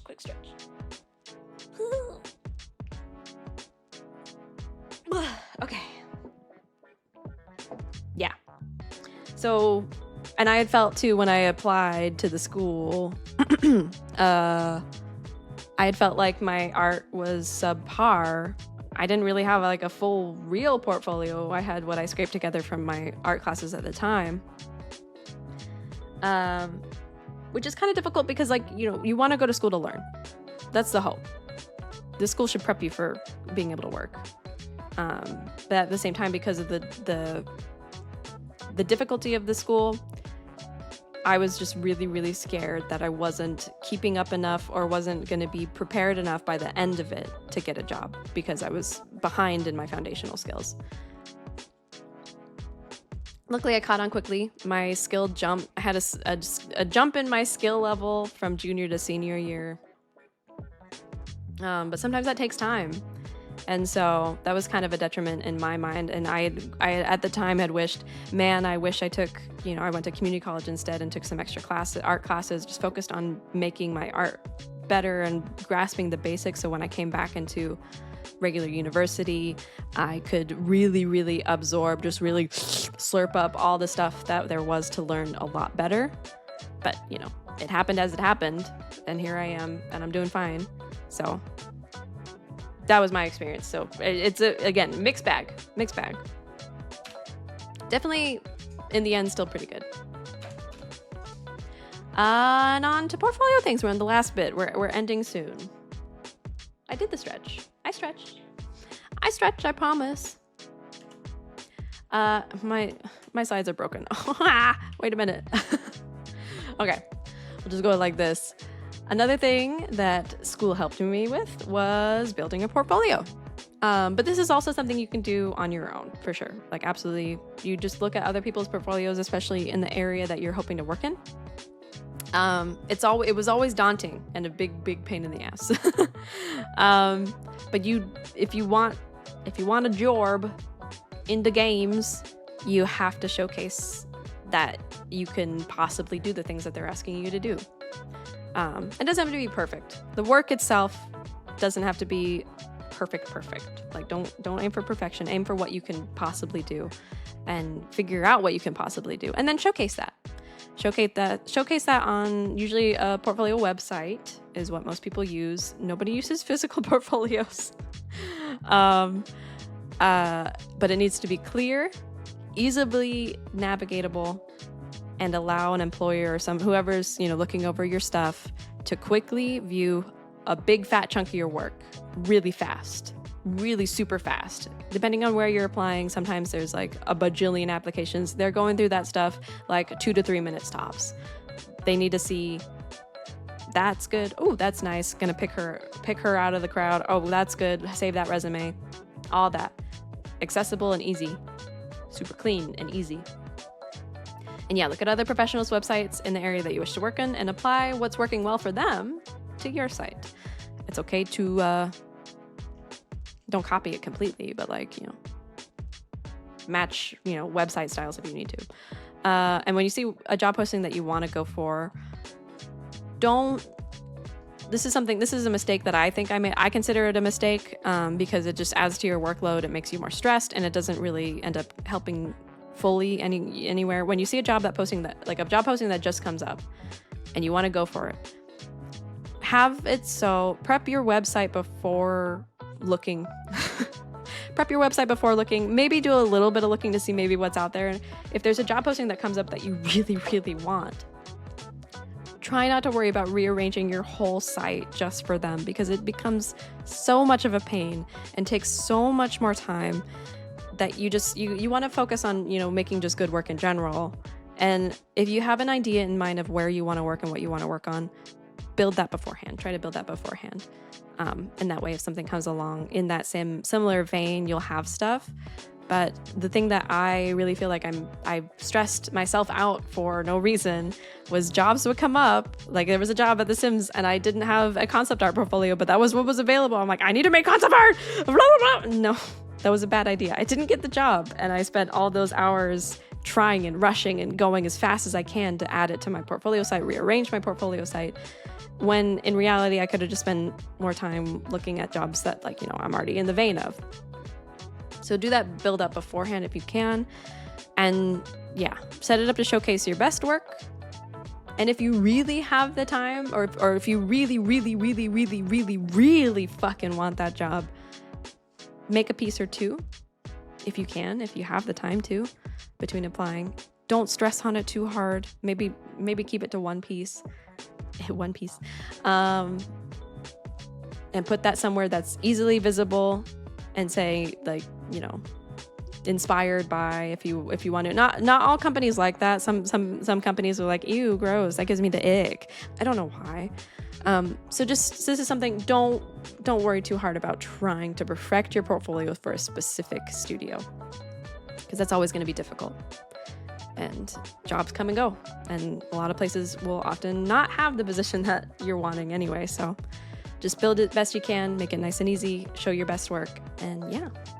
And now we're going to get into an example of my portfolio. I took screenshots. We're not going to actually go to my site because I need you to not see my I don't want you to see my name, but my government name. But this is kind of a look into my portfolio. So I can't show you the main page because it's got my name all big. But the main page has, it's centered in the middle. I have my name. I have the home directory, which brings you back to that page. And then I have portfolio tab, a personal work tab, my resume, and then a little blurb about me tab. So if you click on the portfolio tab, I have 3 albums that they can then open. So if they click on the DC Dual Force album, they click on that album, it goes into the album itself, and it has videos, photos of all the work that I want to show from the time I worked there, that they can easily scroll down. It's in a grid format that they can just quickly scroll down. It's big, it's viewable. They can see it really well up close, or not super up close. If they want to click on it, they can click on it to get a, you know, zoomed in picture, have it play multiple times, blah, blah, blah. And same with my Minecraft page. It's all the same in there. Click on it. It's a big old grid. They can access it really quick and they can scroll through it really quick. I also don't have the pages too long. I just have some of my most, you know, favorite work that I have to show. And if I feel I need to add to it, I'll add to it. If I feel like I need to take stuff out of it, I'll take stuff out of it, yada, yada. But so far, so good. It's worked out that people have been able to view my work pretty quickly. And that's the key. The quickness is the key.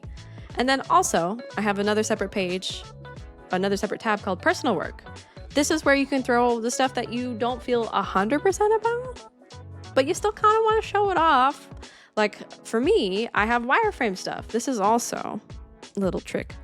If you don't have to sign an NDA for an unpaid art test, use that in your portfolio. Because they didn't pay you, they didn't make you sign an NDA. You get to show the work that you fucking worked on. It's work.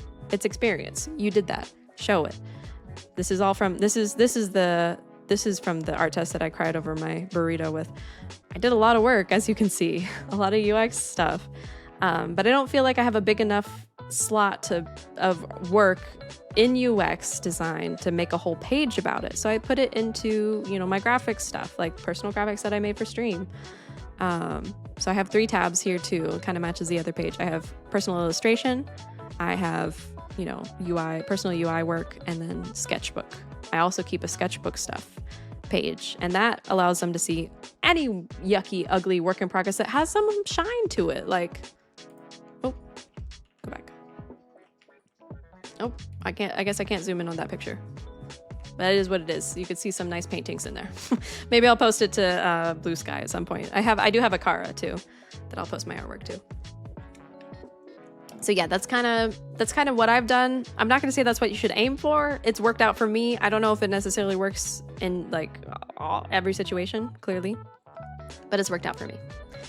So have it clean, concise, easy to access, easy to read, easy to go through in less than 5 minutes, if possible. And yeah, and with that, it's on to Q&A time. If you have Q&A, I know Claudia had a couple questions. I'll refresh, and then let me pull up Notion, because I had some FAQs that I made for myself. But if you have any questions right now, you can go ahead and type !Q and then your question, and it'll be added to the list of questions that I have that I'm gonna pull up. 1 second. Where is my Notion page? Where my notebook? Wherefore art thou? I've yapped. My throat is shot. Okay, I'm just gonna make a new tab. Boo. Okay, 1 second. Get a sip of water if you can.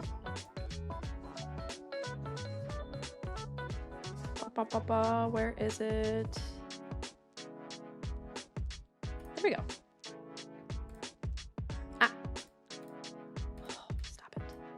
Stop it. There we go.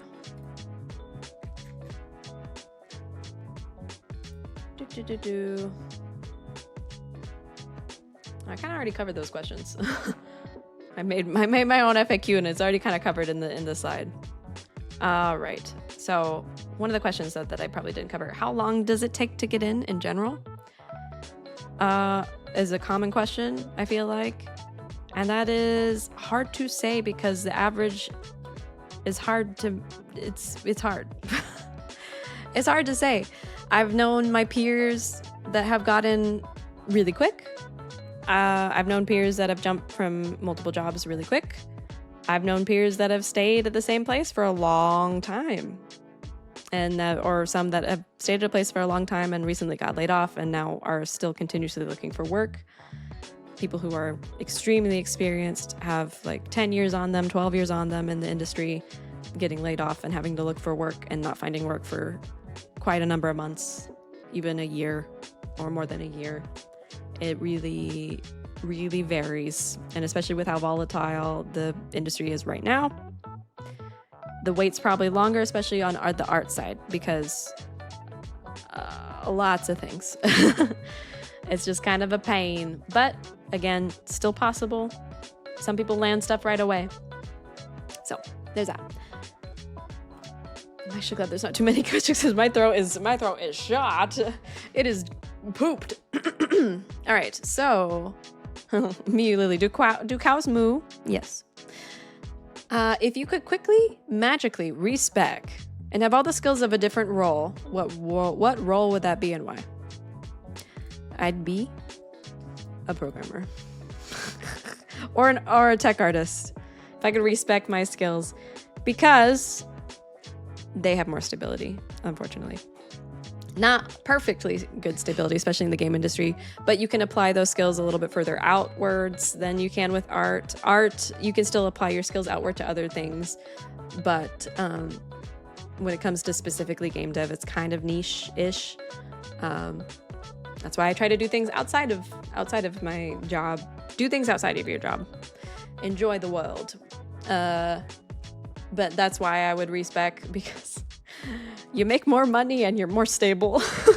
If you can have a tech lean on your stuff, have a tech lean on your stuff, because it helps. But if you can't, then it's okay. Be an artist. Being an artist is fun. It's amazing. You get to make cool stuff.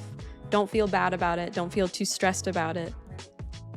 Just know that it is a little bit more competitive and a little bit more difficult, but it's still awesome to be an artist. Like, I wouldn't trade it unless I really had to.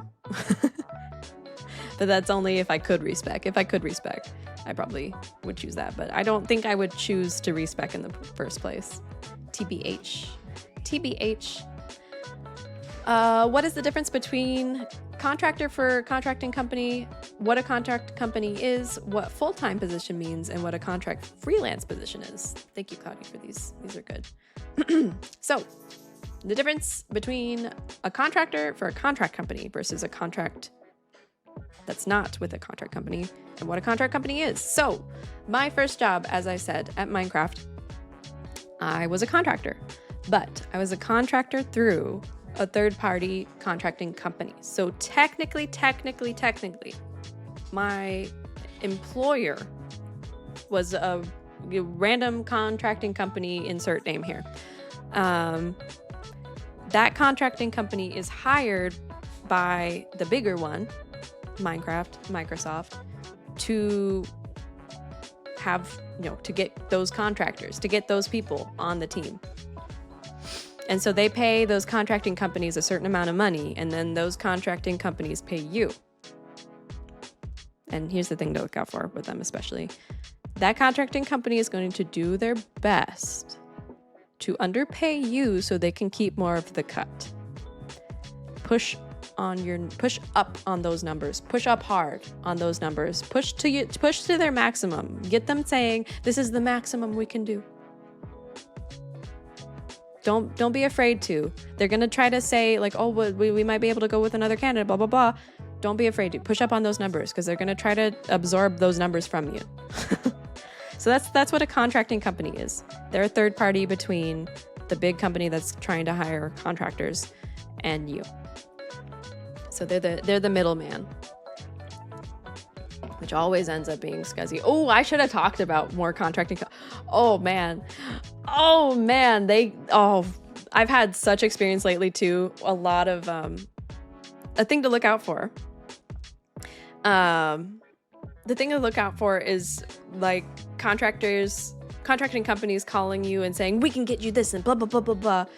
They're full of fake promises. Not fake promises, but not things that they can't particularly follow through on. They're not fully incorporated with the bigger company that they're working with. They're just hired out from that company. And so They can't, they're going to promise you that they can get you this position, blah, blah, blah. You're a really good fit. You're really good at this and blah, blah, blah. They'll definitely be going with you. They can say all that they want to butter you up, and they're going to butter you up. Just know that the end decision is with the company that is using the contracting company. So at the end of the day, the decision to hire me or to bring me onto the team was made by Microsoft or Minecraft, not my contracting company. Oh, another question. Okay, that one is on the list, and I will get to that one next. I'll finish up this question really quick. So that's the difference that's what a contracting company is. The difference between a contractor and full-time.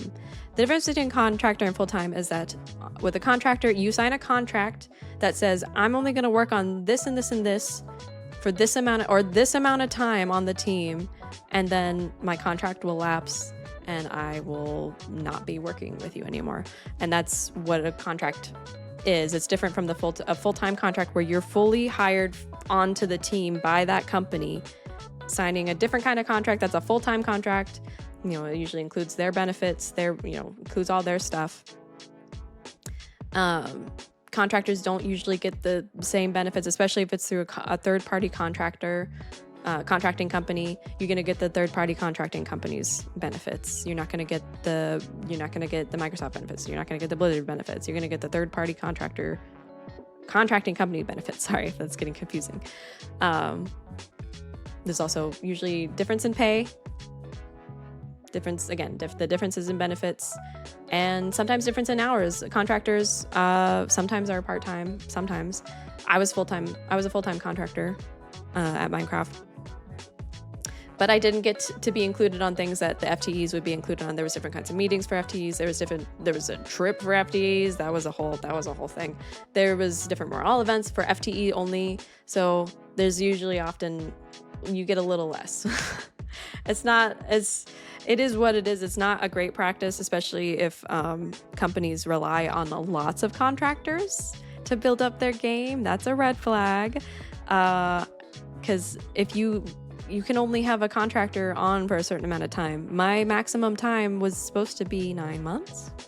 They wiggled some strings. They did some funny things, and I was on for 2 years. So yeah. Full-time is better if you're wanting to work directly for that company, if you can get it. But sometimes full-time, because of that case, can be a little bit harder to get. And then lastly, freelance. Freelance is different from both of those. You don't go through a third-party contractor company. You're a self-employed person, essentially. You hire, or you have clients. You take on clients. So technically for me, Niantic is my client. I'm working for them, doing work for them as my own business kind of. So it's different. You'll still sign contract that'll say you're on for this amount of time, blah, blah, blah. They'll work out whatever your tasks are. Most of the time they'll list it out. And it should be very clear. Another thing with contracting is that you should be on tasks that don't extend past your required contracting time. If it turns out that there's work that continues on, that needs to continue on without you, that should have been a full-time position. That should be a full-time position. If they have work that they're going to continuously need you for, it should be a full-time position, not contract.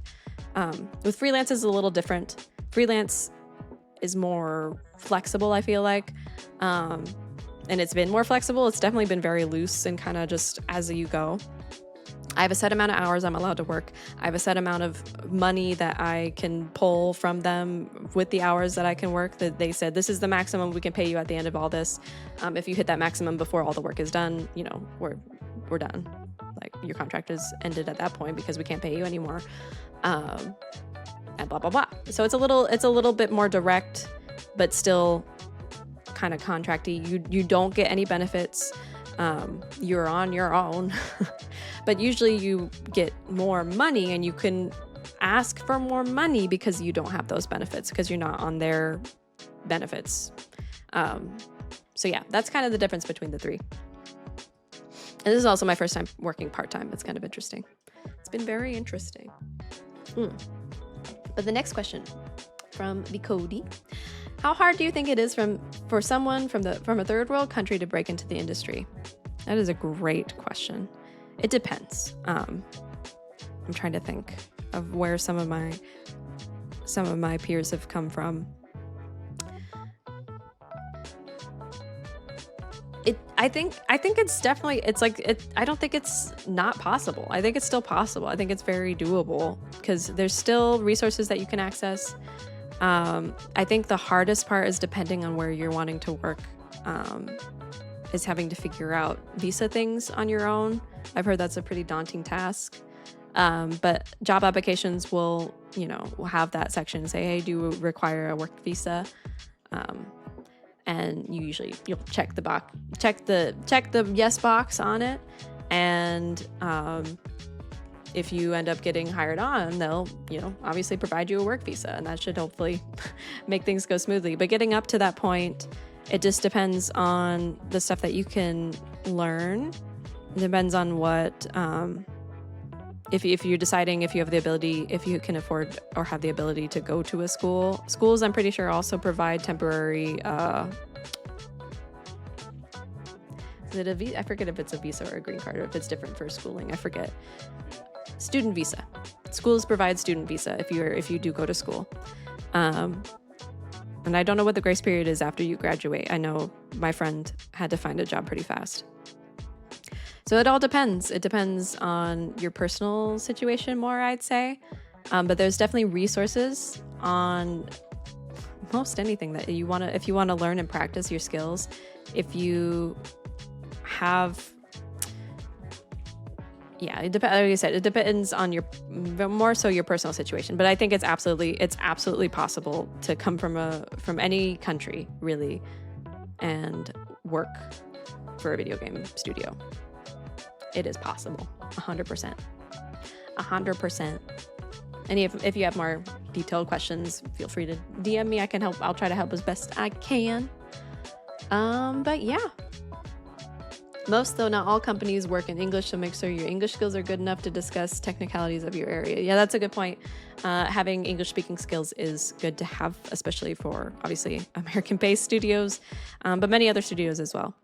But it depends on where you want to work. I know there was a couple of studios that I would have loved to work for in Quebec and in France remotely, but they only spoke French. And so I couldn't get that job. And there was another studio in Japan that I really, really thought would have been cool, but they needed both fluent English and Japanese, and clearly I'm not fluent in Japanese yet. So that also didn't pan out for me. So, but yeah, having English having good English speaking is probably pretty beneficial in most cases, in most places too. So yeah, unless you guys got any more questions, I think I'll wrap it up. And I'll find you all a raid.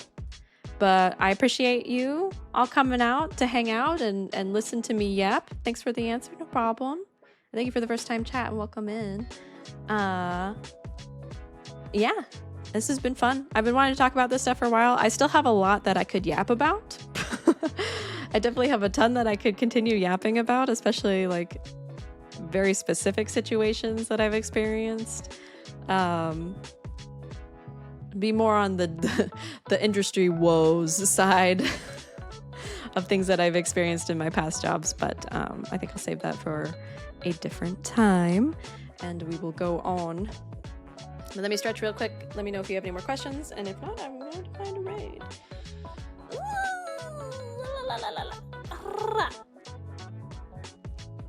Oh, resources. Actually, let's see.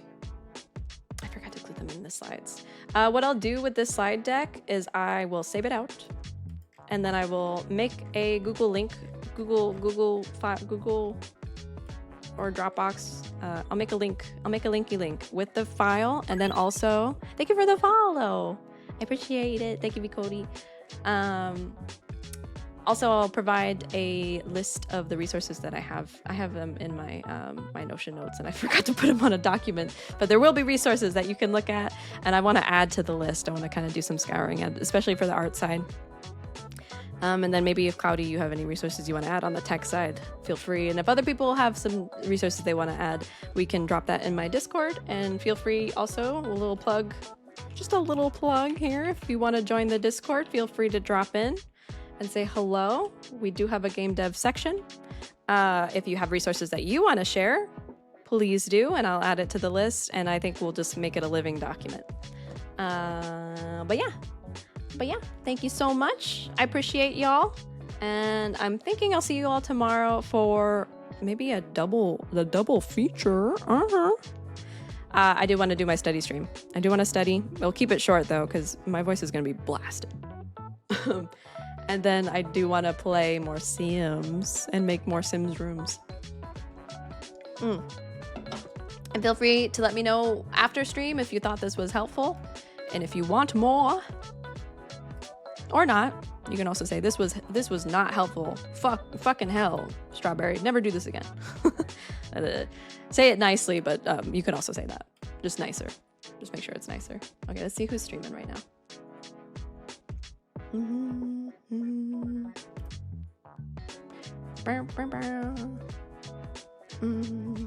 Hello, Steam. Oh, not Steam. Twitch. Who's doing me right now? Who do we got?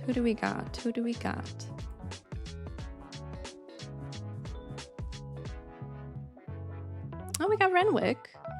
Personable, of course. We have to go to Personable. Well, they didn't get to see the whole thing. That's okay. Let's send you all to Personable. A good sweet bean. They're playing Odin Sphere, so give them lots of love. Say hello. Let me give you a raid message too. I did not in fact make a command for this over the weekend. I spent over the week.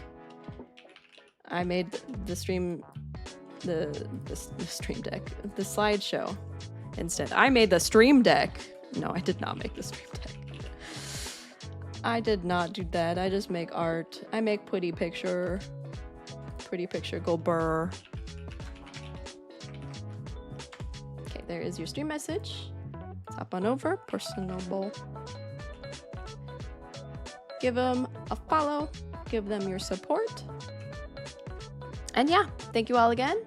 I will post on the socials. I'll post all over the place. I'll let you know about stream tomorrow, and then I'll drop schedule for next week. Thank you again. Hope you all have a wonderful rest of your day, evening, morning time zone, and I'll see you later. Bye-bye.